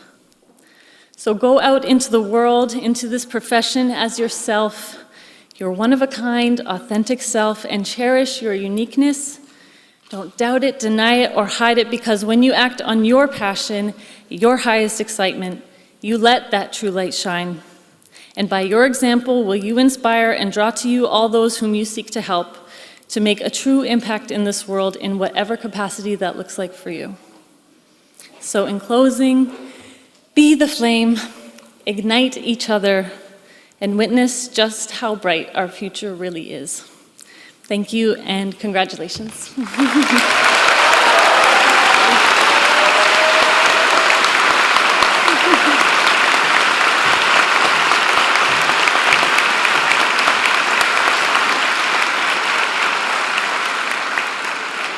Thank you so much for your wonderful speech, Ashley. Now, in celebration of all our graduates, I'm pleased to invite the Fisher Quartet to perform to mark our celebration.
All right, everyone back to their seats. Nobody gets out of here. You still have to get the oath with Dr. Raskin. All right. So I'd like to now call on Dr. Poonam Patel to present the Canadian College of Naturopathic Medicine Toronto campus, class of 2022.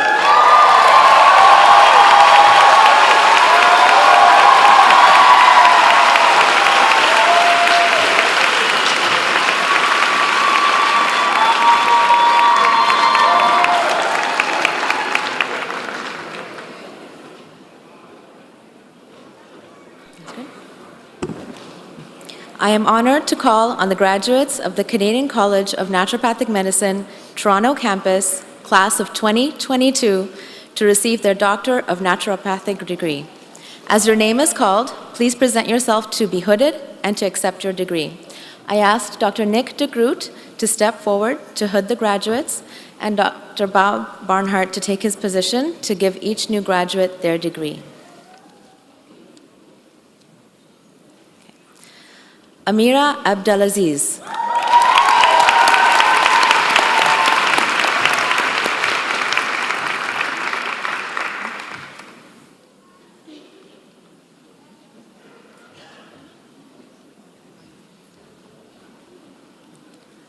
Zainab Akuyu. Adrienne Alexander.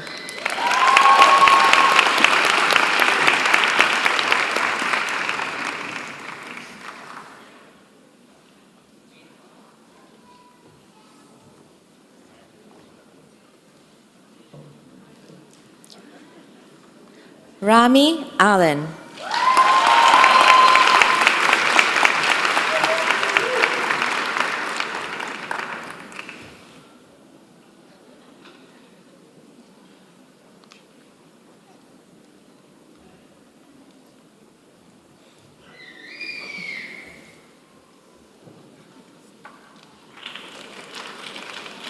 Nadia Lauren Antonangeli.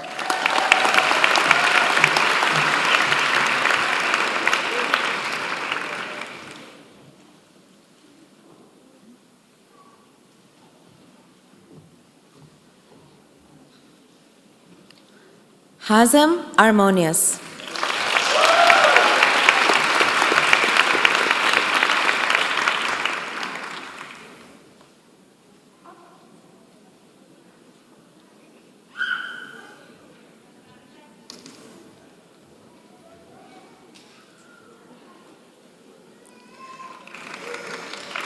Alessandra Artieri.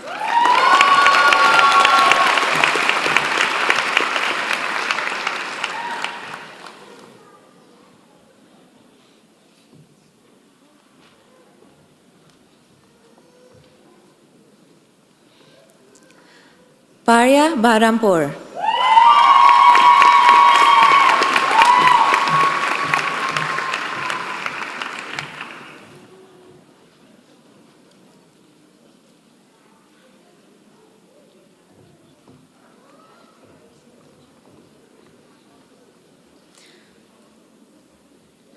Erica Belcom.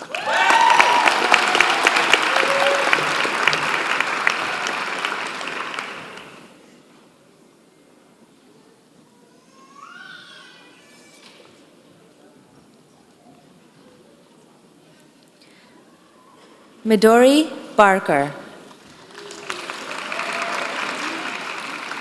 Mackenzie Bernhardt.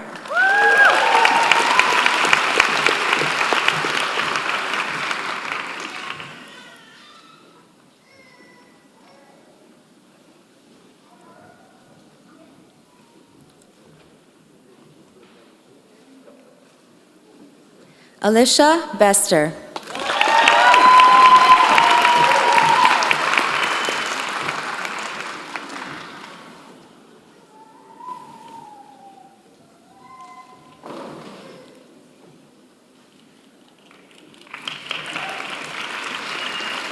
Jasmine Buller.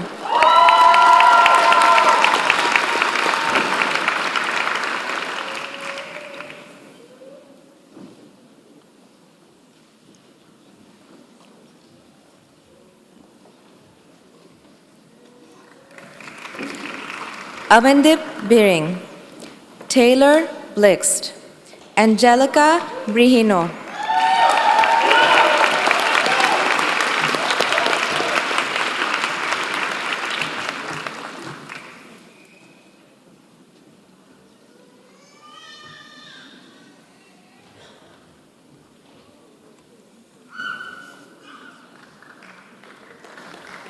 Gina Brown,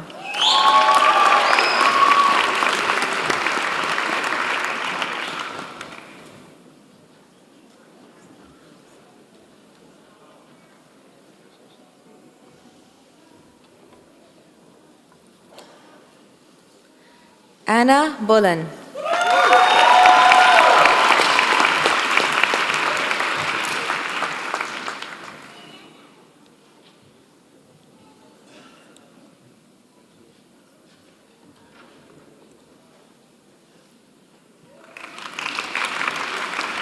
Tina Canto,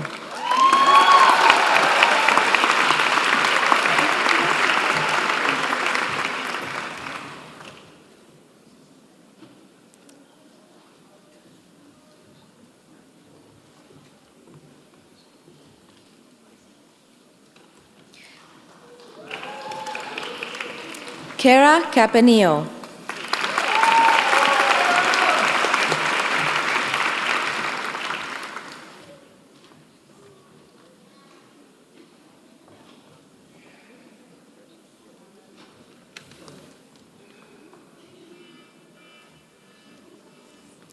Felicia Carpino,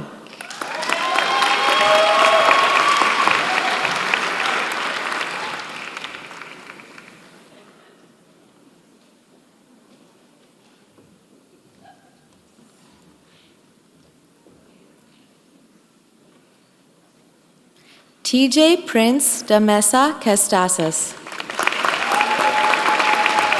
TJ, congratulations.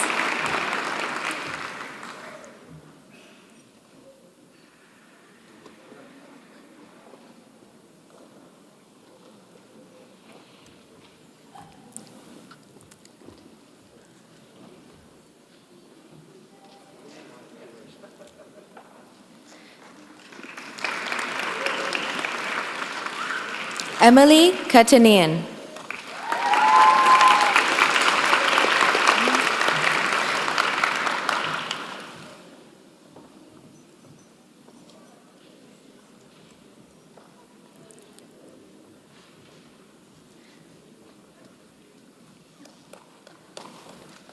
Natasha Charette.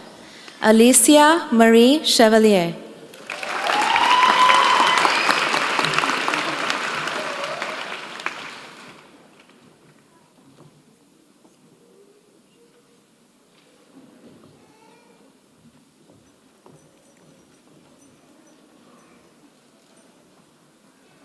Prabjot Kaur Chauhan.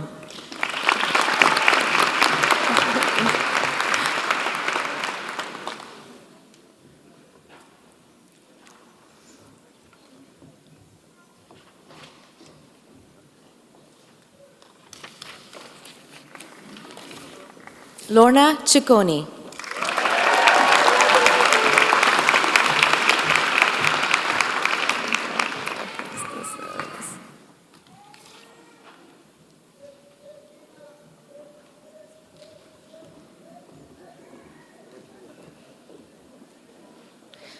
Gordon Clark Cogan.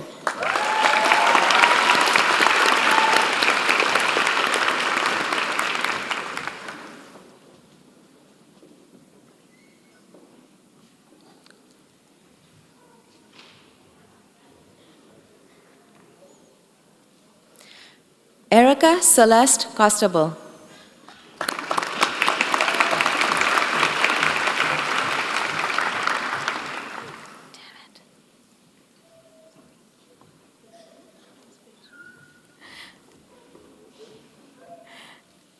Jacob Kosman.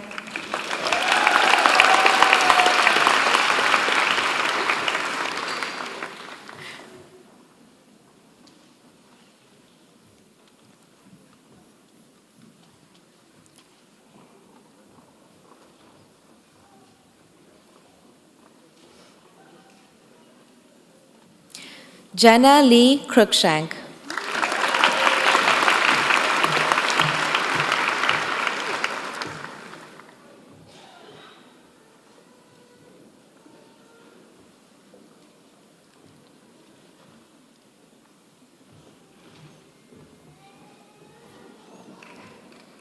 Alexandra Beth DeGillian.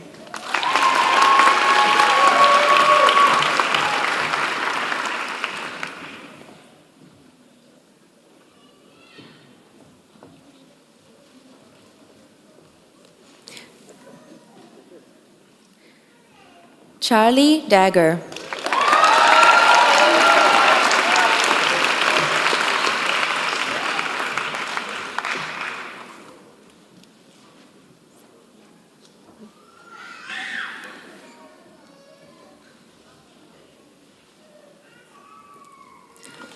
Brennan Joseph David DeDecker.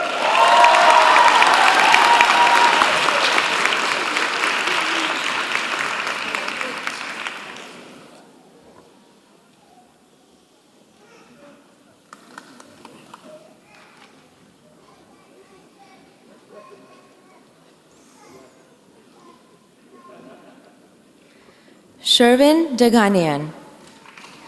Schwan Deganian. Angelica Gamriel Demita.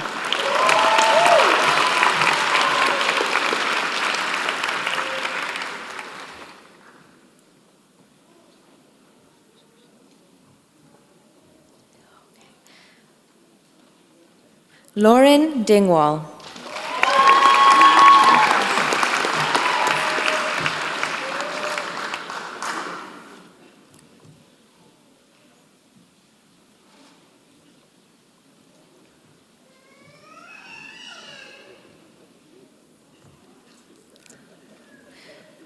Vivian Doe.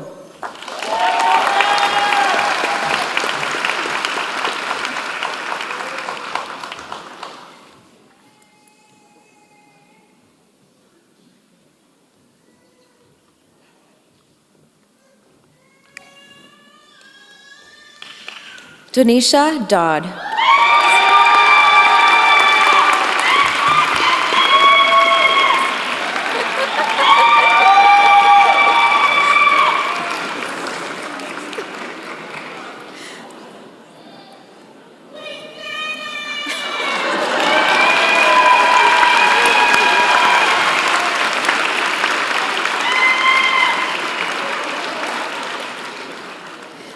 Leticia Domagalski.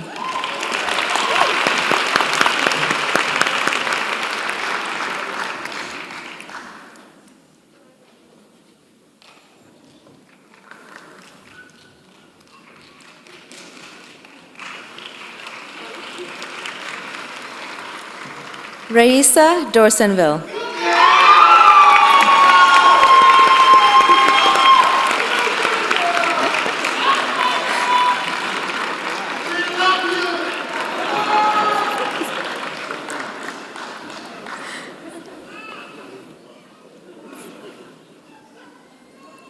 Adrienne LG. Salma Almahadan.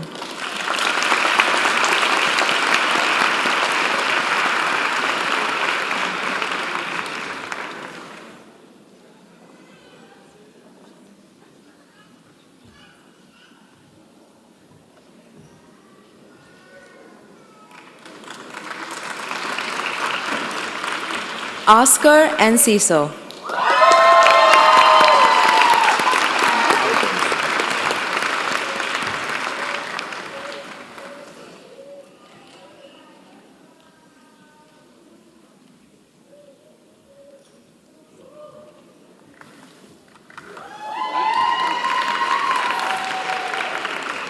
Rosita Fatemi.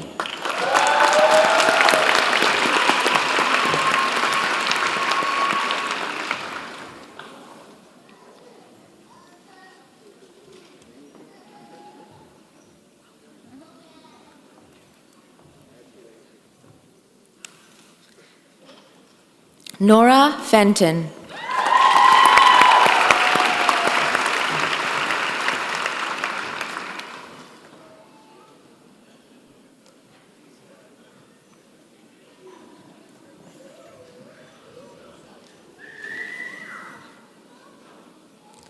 Kaylee Flanagan.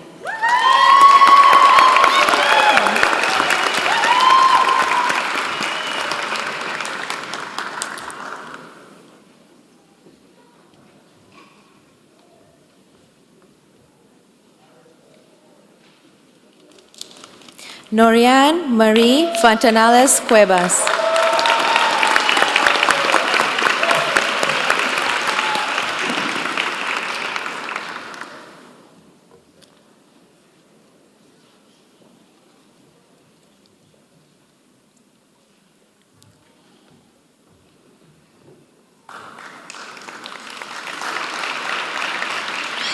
Chloe Franco.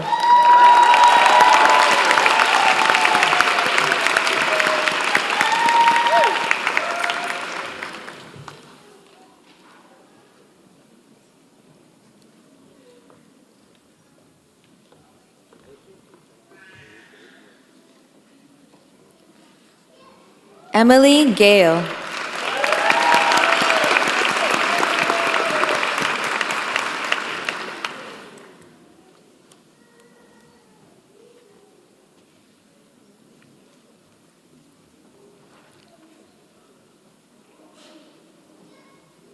Serena Gandhi.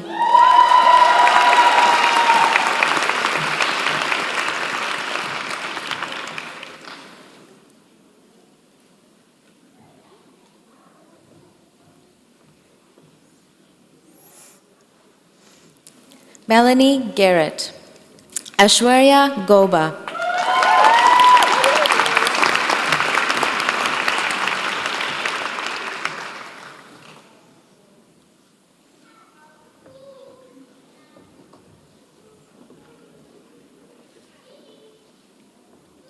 Andrea Erin Saab Graves.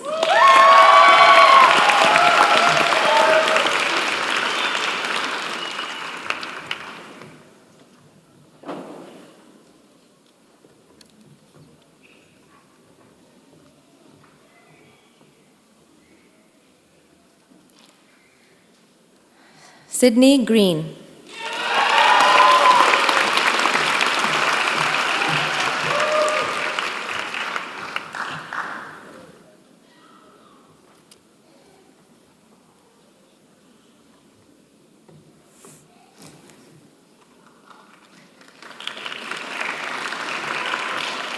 David Greenwald. I'm gonna hug for you.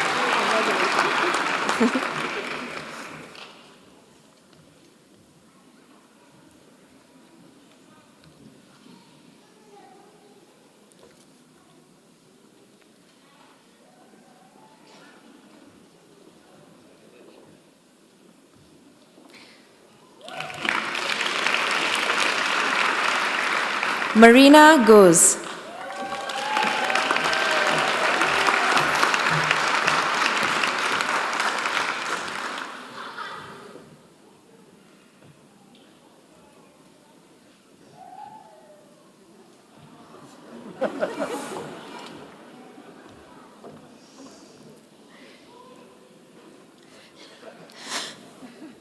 Beatrice High.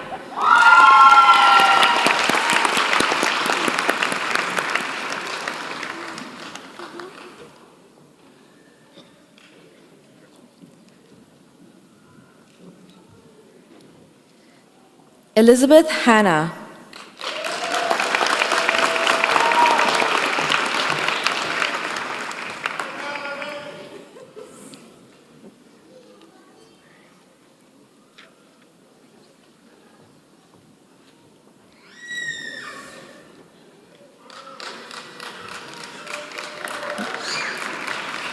Masheed Safari.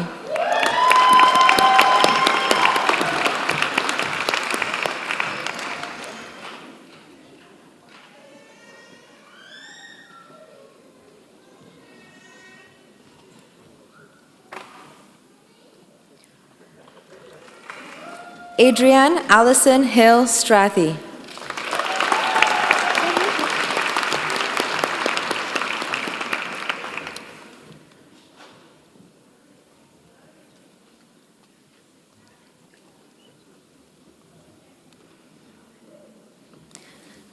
Kelsey Harosh.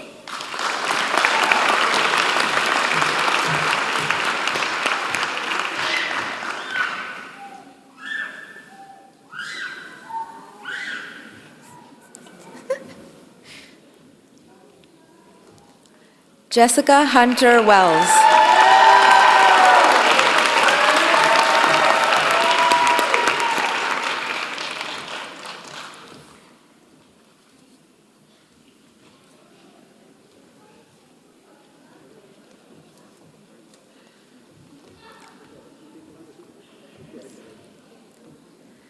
Logan Iannarilli.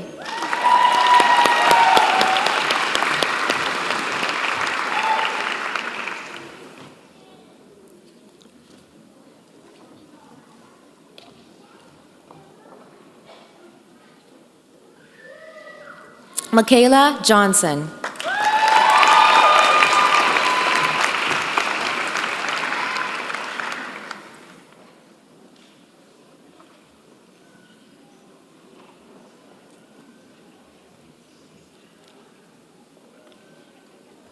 Ali Kalalipur.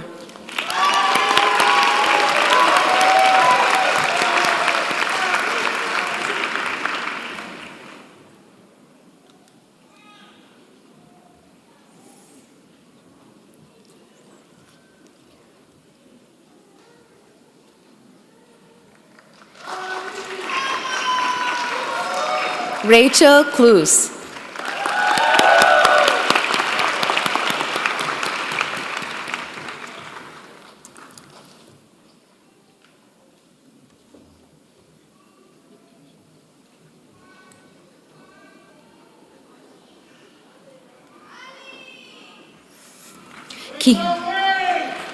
Kira Light.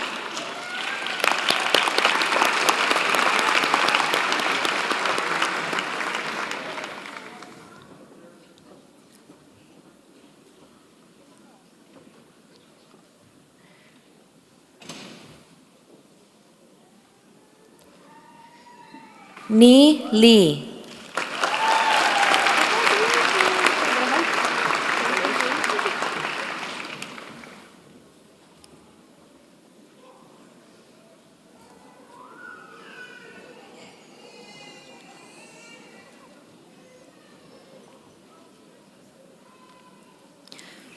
Madison Licio.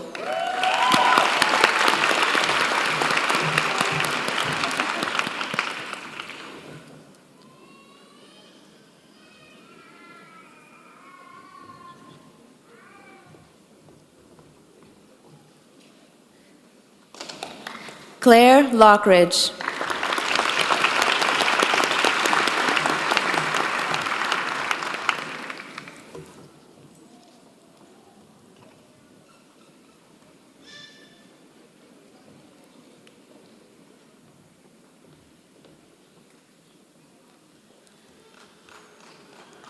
Cora Loblin. Corey MacArthur. George Macradis.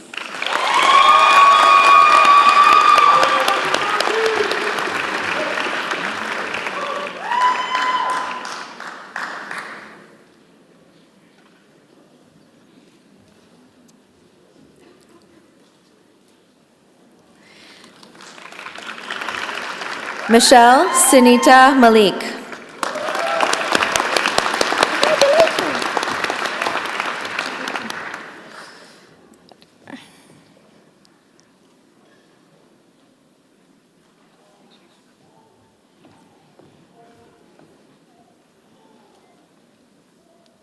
Samantha Maloney.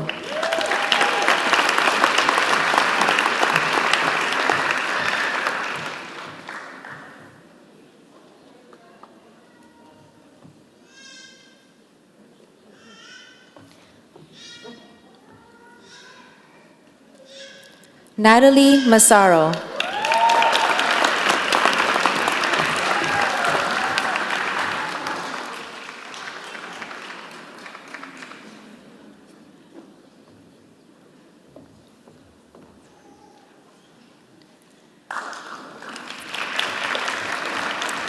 Amy McEwen.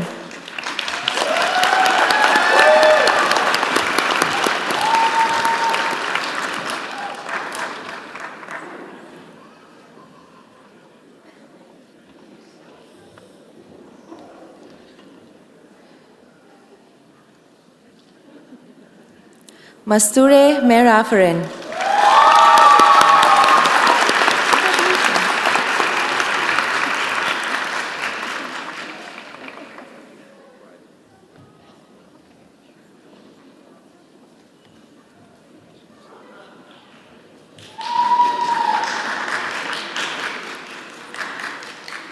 Lauren Michelli.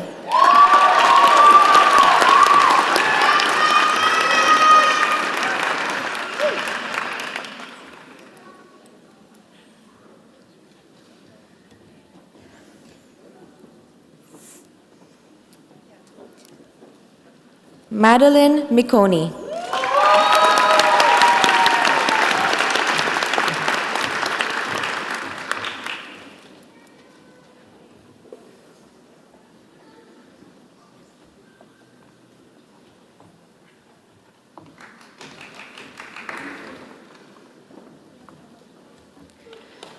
Ryan Millen.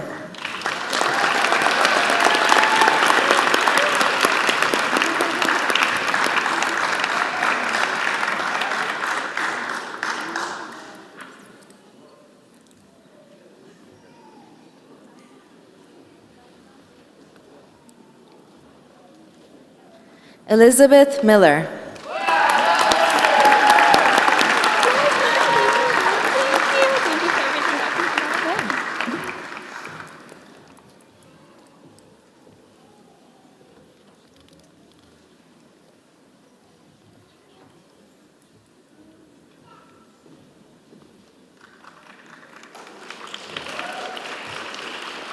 Stephanie Victoria Ann Miller.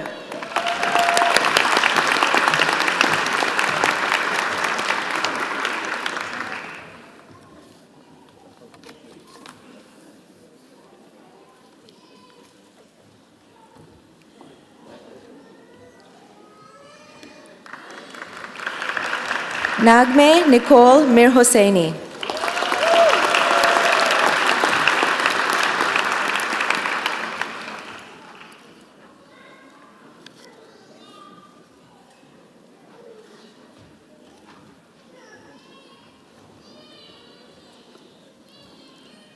Ali Mirzazadeh. Congratulations.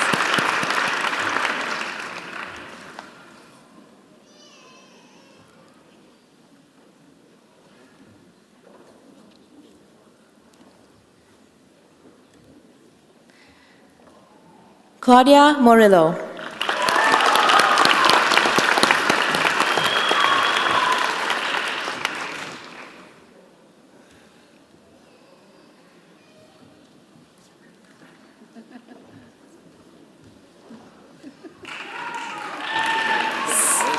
Samantha Murphy.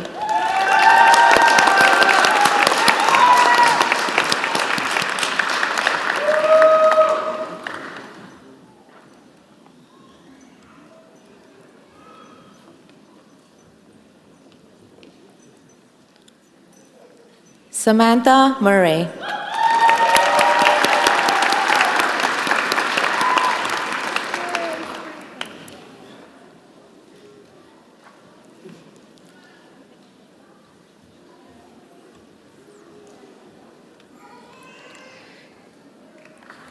Derica Nata.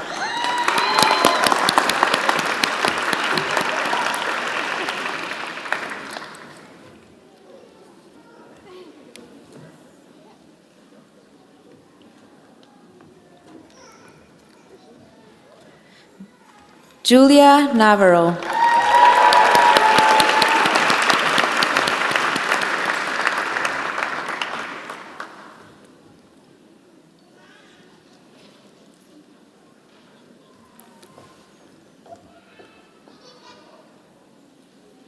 Jessica Nazareth.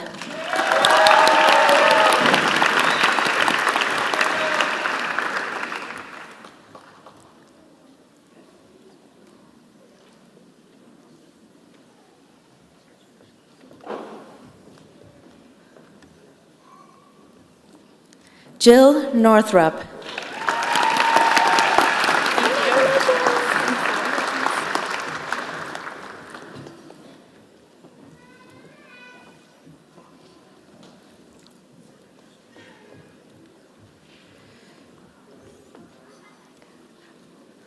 Olivia Novak.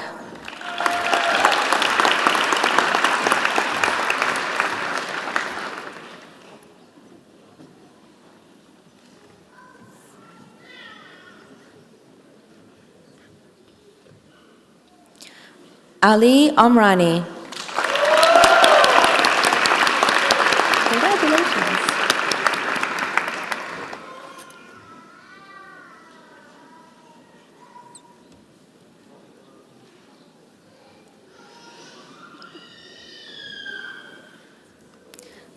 Morgan Osborne.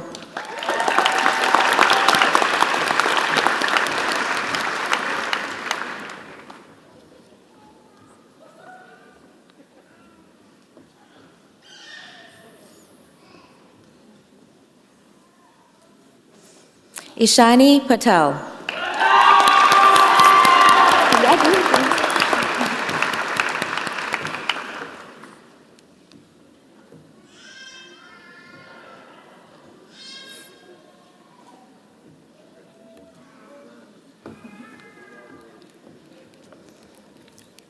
Vaidehi Mahesh Kumar Patel. Congratulations.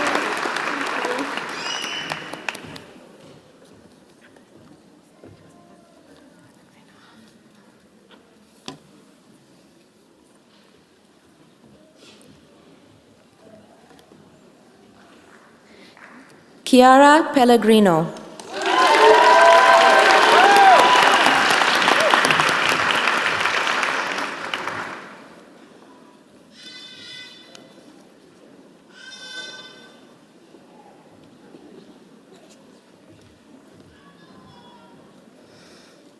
Alessandra Percibali.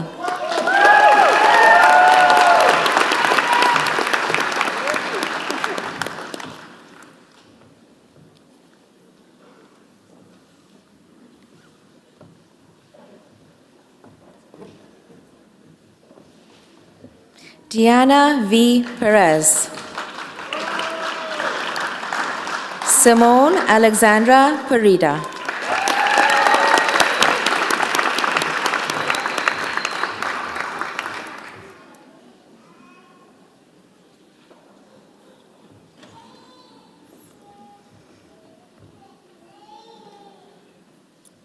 Jenna Lee Price.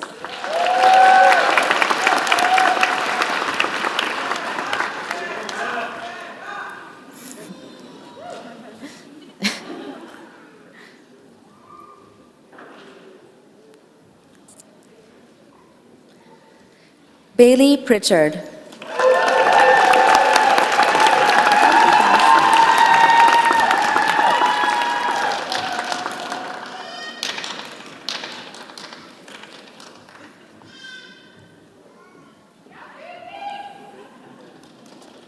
Natalia Ramirez.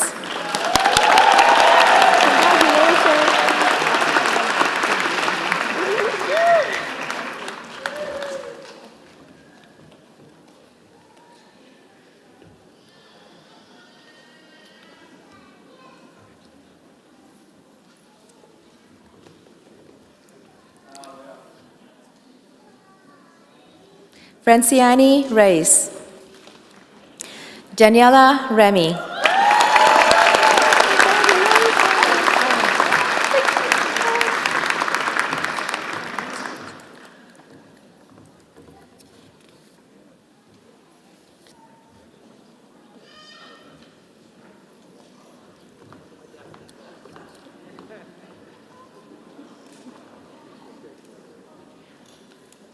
Anna Lisa Renzoni.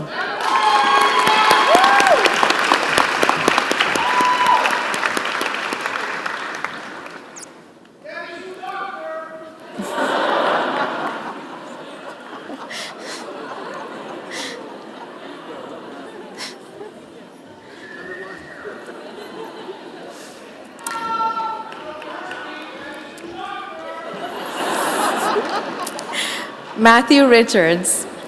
Kelly Jane Robertson. Julie Robinson.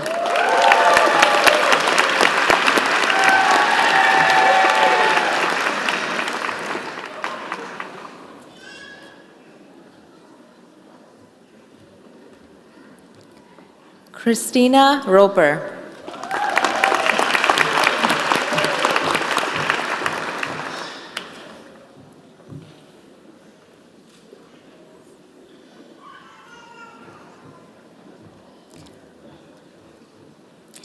Shannon Ruse.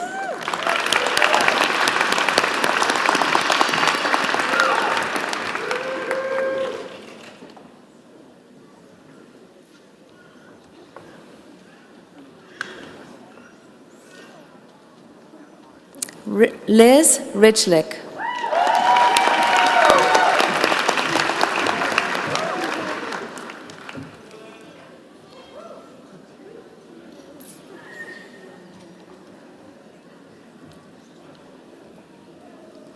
Mary Saad.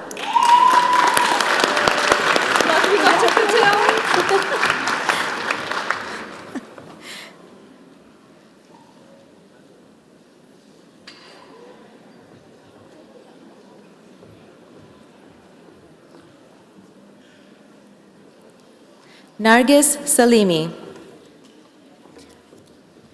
Jason Sammons. Thank you.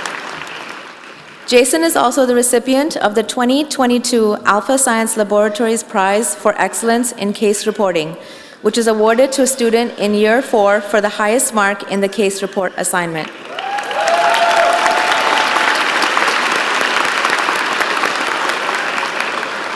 Brittany Kathleen Sampson.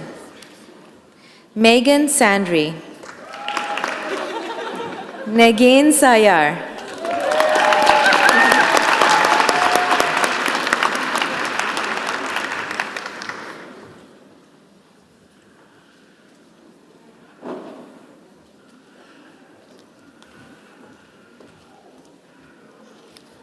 Sydney Shawfield. Harnoor Sidhu.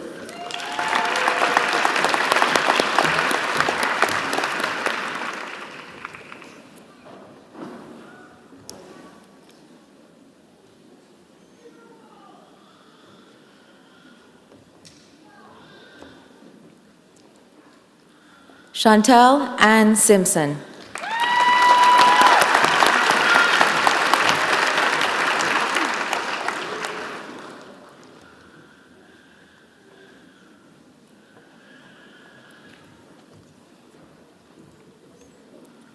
Jasmine Stevenson.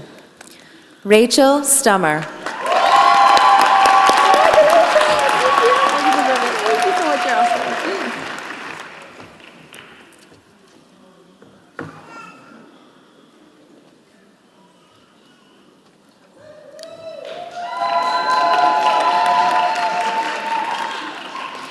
Taylor Takamatsu.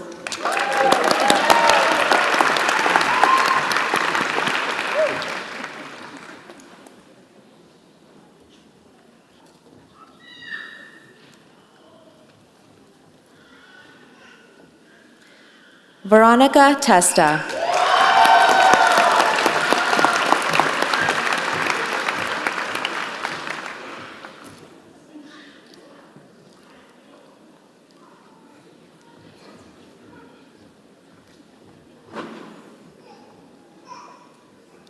Julia Tolton.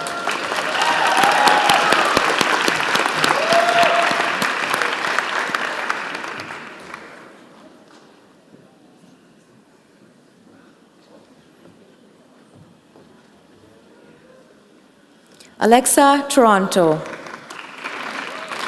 Elizabeth Tower.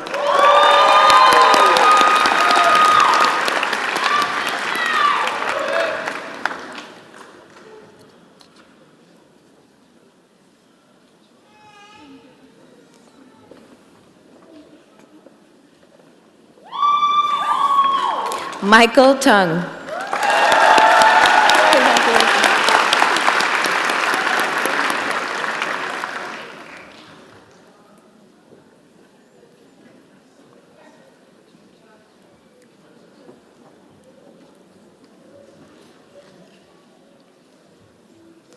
Umut Duigu Uzunel.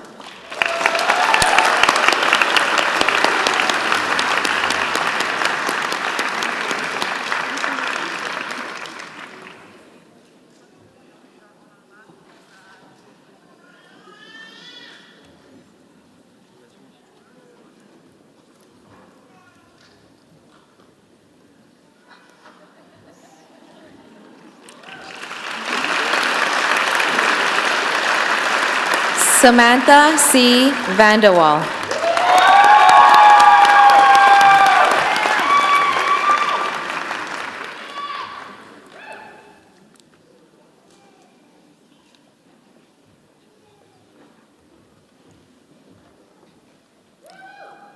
Dalton Vander Sanden.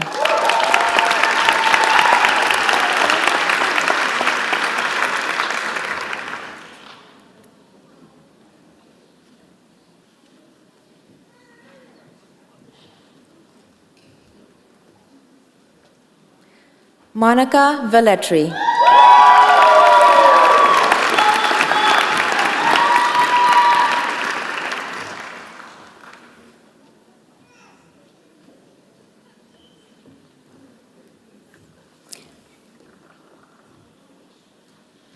Tatiana Vogue.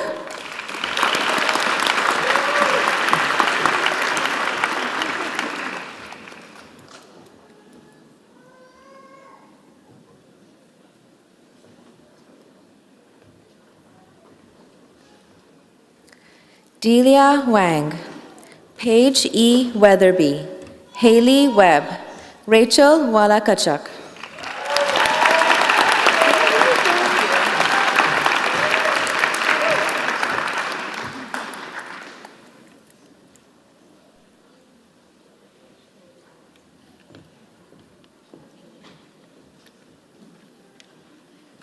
Nicole Woods.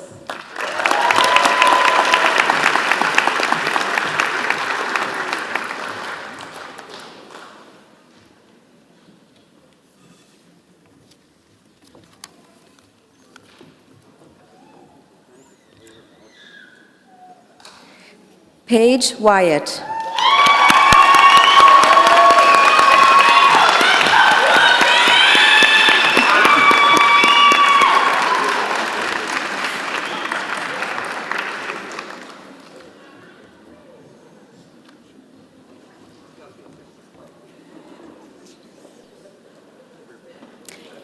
Congratulations to the class of 2022.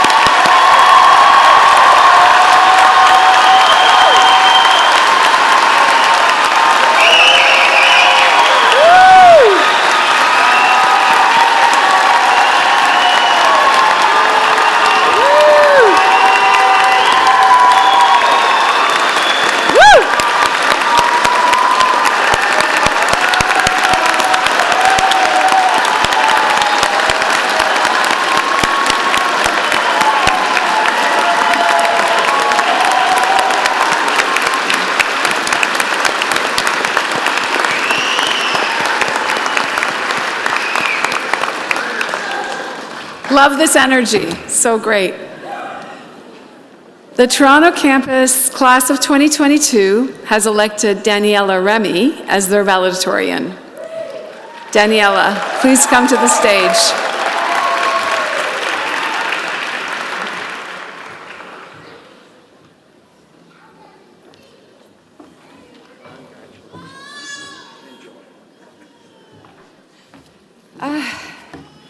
Oh my God, we did it! We did it! This thing isn't staying on very well. All right, wow. Class of 2022. Remember this? I brought a weapon in, I hope I don't. But it says, carve your path. And that is the message that I want to emphasize today. This is the slogan that the NSA had given us when we first started the program. And it was based on the TCM element, Earth, whereas the other class had fire. And as you may know, the Earth element is the character of being caring, nurturing, generous, and practical. And I think that suits us very well, which is why I hope that we emanate this as we move forward in our careers. So, carve your path. Show the world what you've got. Make a name for yourself. Be the best ND that you can be. I mean, this is why the grad committee engraved this multi-tool. It's a reminder for us to use the various tools in our toolbox to create the life and career that we want to make for ourselves. I mean, you're talented, you're intelligent, You're all very capable, otherwise you wouldn't be sitting here in front of me, right? But I honestly want to say I'm so enthusiastic about seeing everyone thrive, seeing what kind of stories will come out from your futures. And I hope you're just as enthusiastic to see the success of your colleagues too. Our profession is like a startup company. It needs us to stand very strong against the big fish in the sea.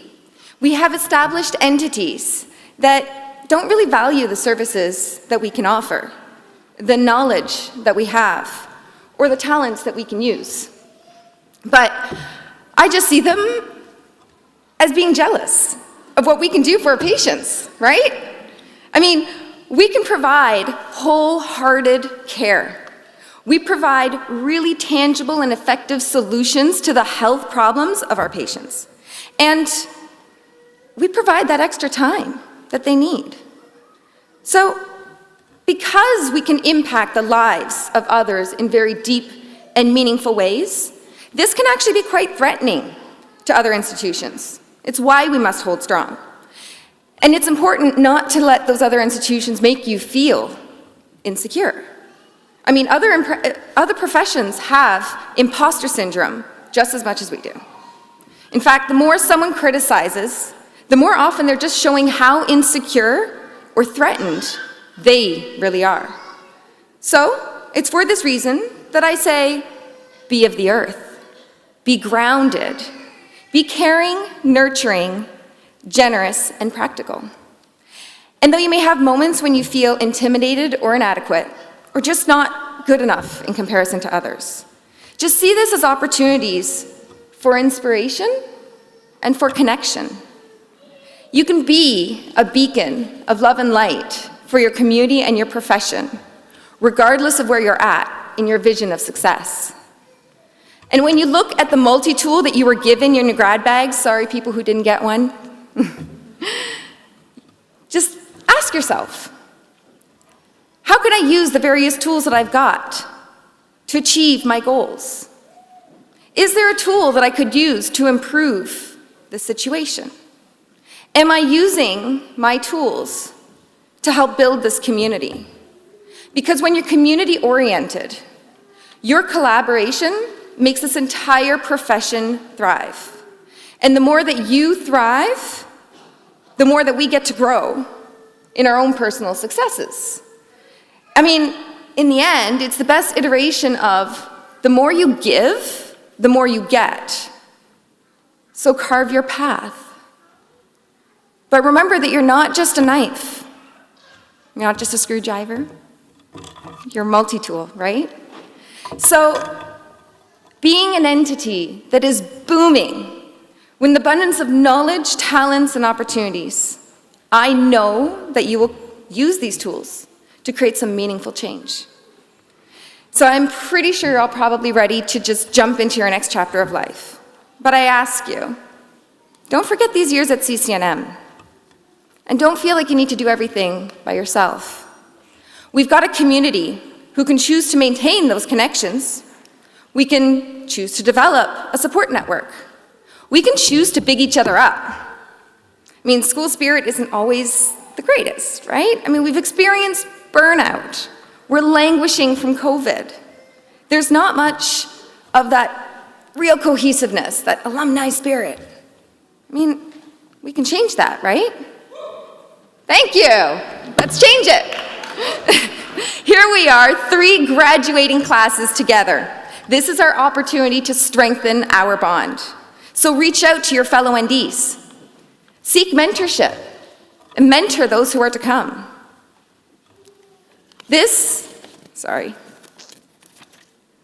What you do now and the choices that you make for your future will also impact this entire profession. When you succeed, so does the profession. And when the profession flourishes, it reflects right back on you. You are part of us, and we are part of you, and that makes us a community, whether you acknowledge it or not. And it's up to us to make this community strong and prosperous. In fact, if you think about it, we're kind of more than a community, because we're more like a team. You see, a team has the common goal that they're striving towards, and in our case, that's health and wellness. And as a successful team, has to be one that supports each other through the hardships. It has to celebrate the wins, and it remains encouraging even in the losses. But let's be honest, no team is going to thrive without the hardcore fans in the stands. Am I right? Yeah. So I want to give a big shout out to all of you who supported us students through some really arduous years. We've had to give up a lot to be part of this program. And we wouldn't have been able to get through it if there weren't those special people who are picking up the balls that we're dropping left and right. Am I right? Thanks, Mom. I mean, thank you. Thank you, thank you, thank you. You probably deserve a lot more hugs and gratitude than we can offer. And to the professors, teachers, mentors, and supervisors who have taught us the art of naturopathic medicine, I mean, thank you. It is such an honor to be part of this calling. And trust me, we'll always look up to you. Now back to you, class of 2022.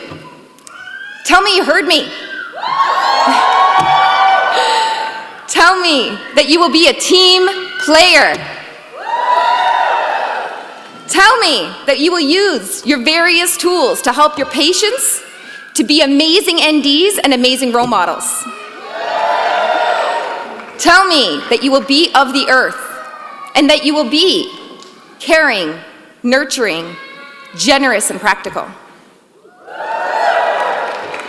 Tell me that you will carve your path.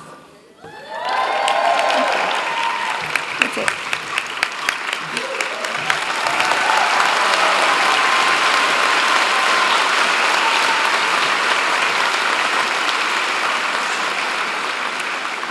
Thank you, Daniela. You pumped us all up. Congratulations to all of our graduates. I am now very pleased to call on Dr. Jasmine Carino, Associate Dean of Curriculum and Residency, to honor the graduates of the residency program.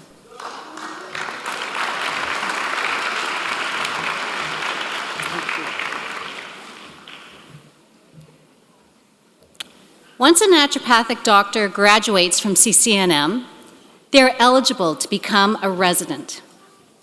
Residencies are available at CCNM and in a number of naturopathic clinics across the country. The CCNM residencies are 2-year postgraduate programs. The residents being honored today for successful completion of their residency have had a variety of experiences, depending on where they've done their residency and what type of residency it has been. For some, patient care has been the primary focus. Others have combined patient care with supervision of interns, and still others have focused exclusively on research. All of our honorees today have grown as naturopathic medical experts, scholars, and health advocates.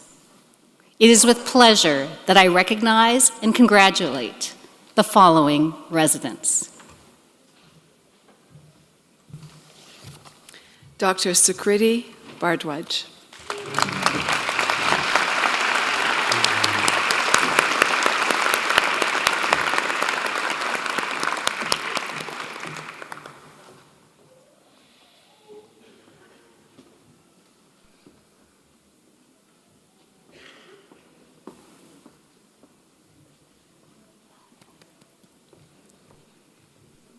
Dr. Rick Beam.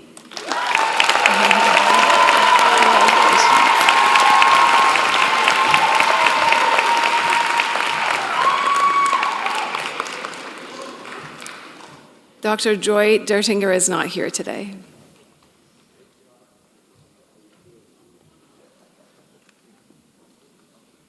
Dr. Nicole DeYoung.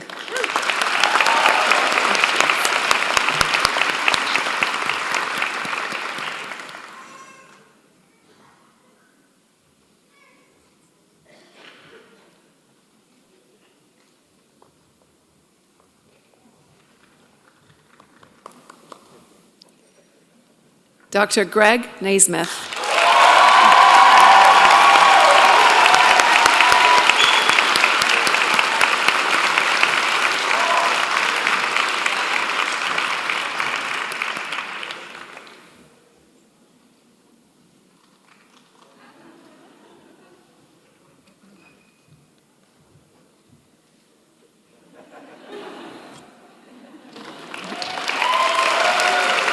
Dr. Shadi Sarabanha and Dr. Hania Vidadi could not be with us today. Thank you. These residents will receive certificates from the Council of Naturopathic Medical Education for having successfully completed their accredited residency program. Congratulations.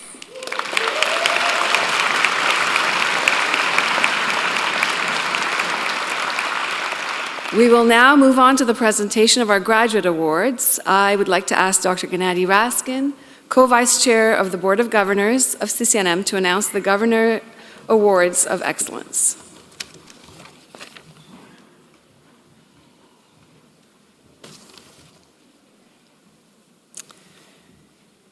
The Governor's Award of Excellence recipients have achieved outstanding academic performance in the Doctor of Naturopathy degree program.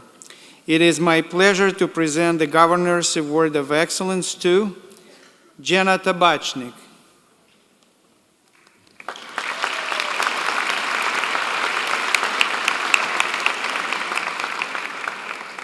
Elizabeth Klassen from Toronto Campus Class 2021.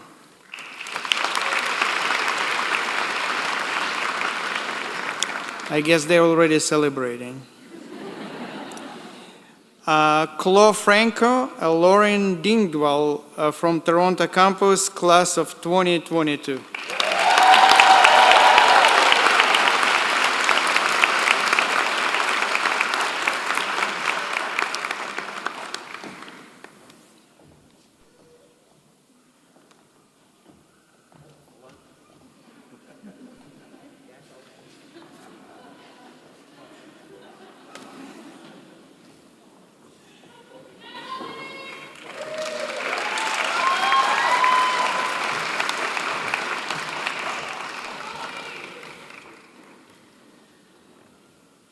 I would like to now call on Dr. Nick DeGroot, our Dean, to announce the rest of the awards.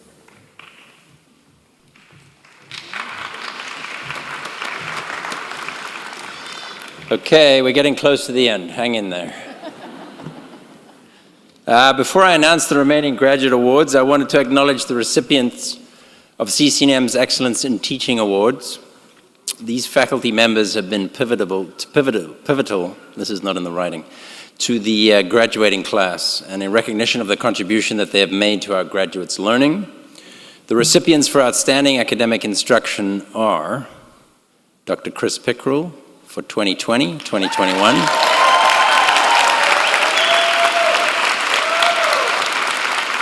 And a person named Lubisha Terzik,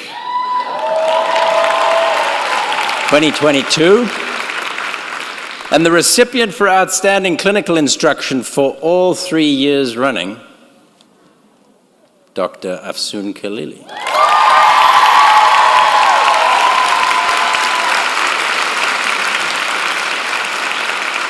So congratulations to all of them. You will receive your awards at the college. I'm not sure what that means, but that's exciting. The Humanitarian Award is presented to the graduate who best exemplifies dedication to the betterment of society and service to humanity. This person will have demonstrated through words and deeds that reflect the principles of naturopathic medicine and produce meaningful change in the lives of others. It is my pleasure to present the Humanitarian Award to, for 2020, Kriya C. Rattan,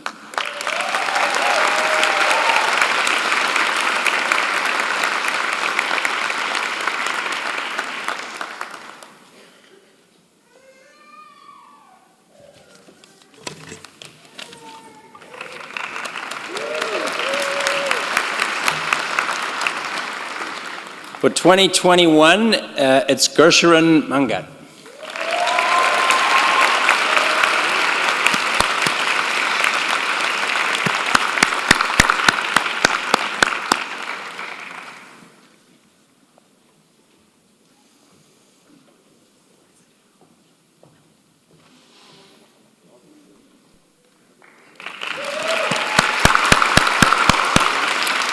And for 2022, it's Chloe Franco.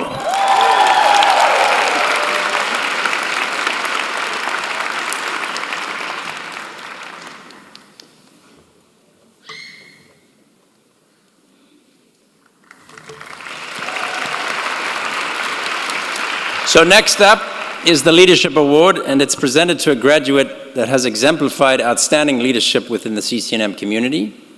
I am very happy to present the award, or these awards, to 2020, Owen Wiseman.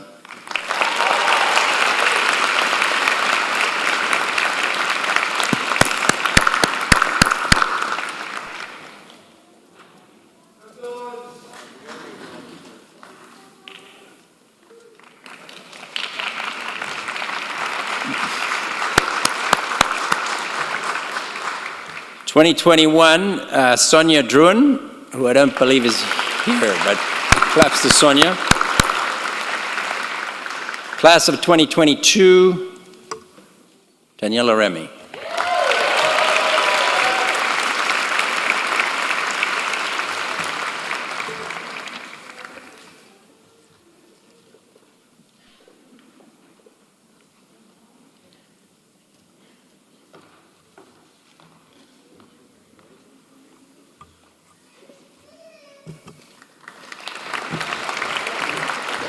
What do you need? Right, on to the Naturopathic Student Association, or NSA, bestowing the Community Spirit Award. This goes to the graduate who has demonstrated exceptional commitment and consistent desire to promote student life at CCNM. Through their involvement, they have significantly contributed to raising school spirit, making a positive impact on the CCM community. For 2020, we have Nina Jua Bourne.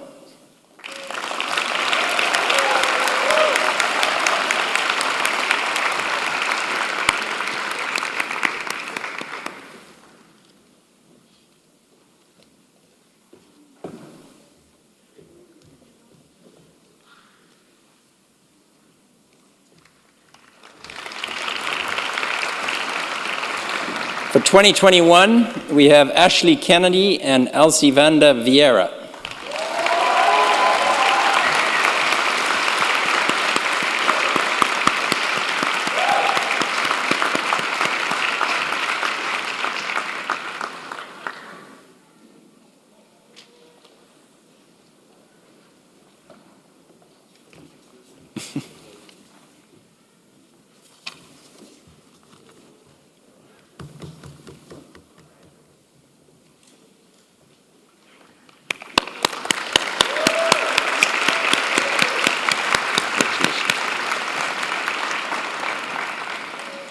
And for 2022, we have Julia Navarro and Vohidi Patel.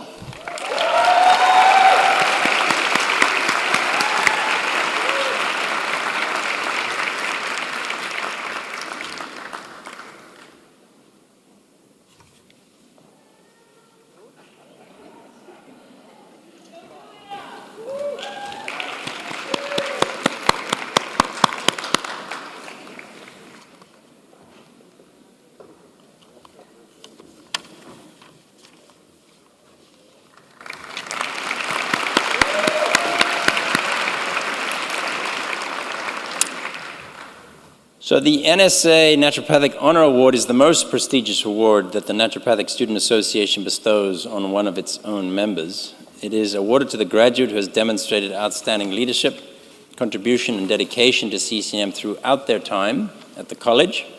In addition, it is a recognition of a student who has served as a role model to other students, inspired students to take action, and has most actively and positively impacted CCNM as an agent of change. I'm delighted to present these awards to the following.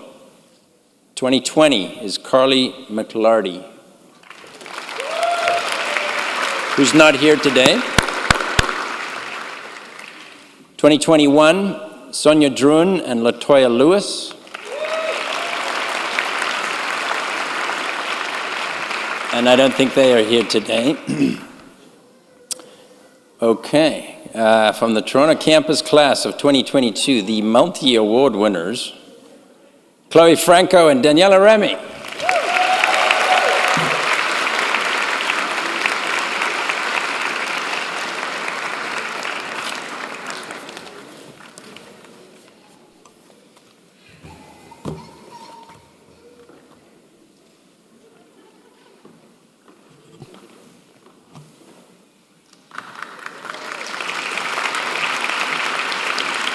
So a big round of applause for all of our award winners.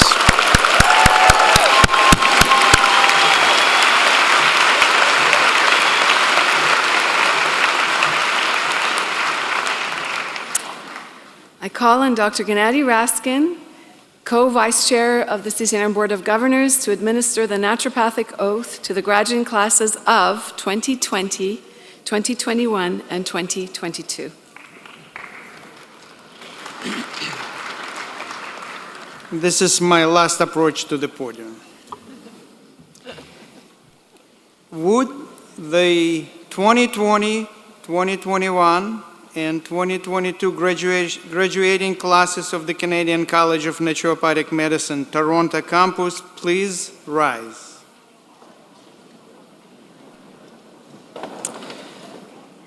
I ask the platform party to stand in witness of the administration of naturopathic oath, and I would invite any naturopathic doctors in the audience who wish to stand to witness the oath as well, to do so now. Class, please repeat after me. I dedicate myself to the service of humanity. As a practitioner of the art and science of naturopathic medicine.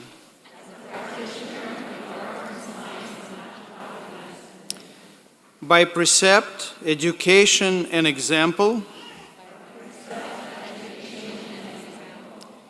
I will assist and encourage others to strengthen their health, reduce risk for disease, and preserve the health of our planet for ourselves and the future generation. I will continually endeavor to improve my abilities. I will conduct my life and practice of naturopathic medicine with integrity and freedom from prejudice. I will keep confidence what should not be divulged. I will honor the principles of naturopathic medicine. First, to do no harm. To cooperate with the healing power of nature. To address the fundamental causes of disease. To heal the whole person through individualized treatment. To teach the principle of healthy living and preventative medicine.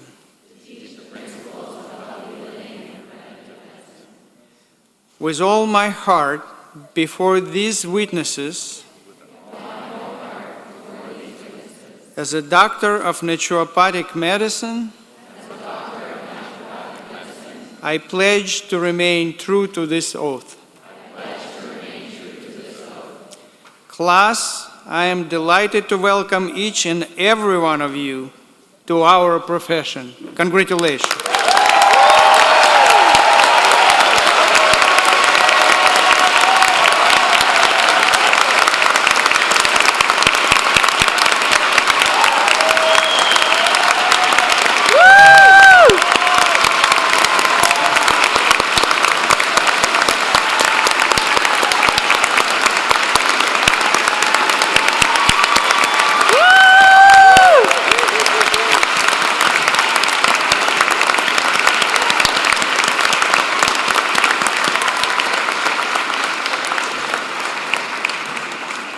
Thank you, Dr. Raskin. Classes, please take your seats.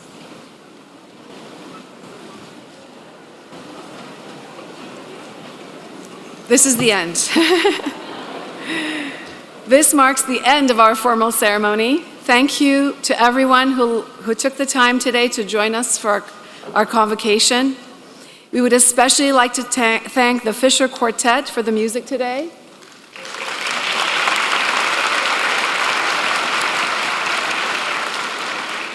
We encourage invited guests to meet up with your favorite graduates outside of Convocation Hall. Graduates, please return your gowns. I know you want to keep them, but please return your gowns and hoods to the My Hall Center before heading over to the reception at the John H. Daniels Faculty of Architecture, Landscape, and Design, which is located 1 block west of the My Hall Center at the end of Ursula Franklin Street.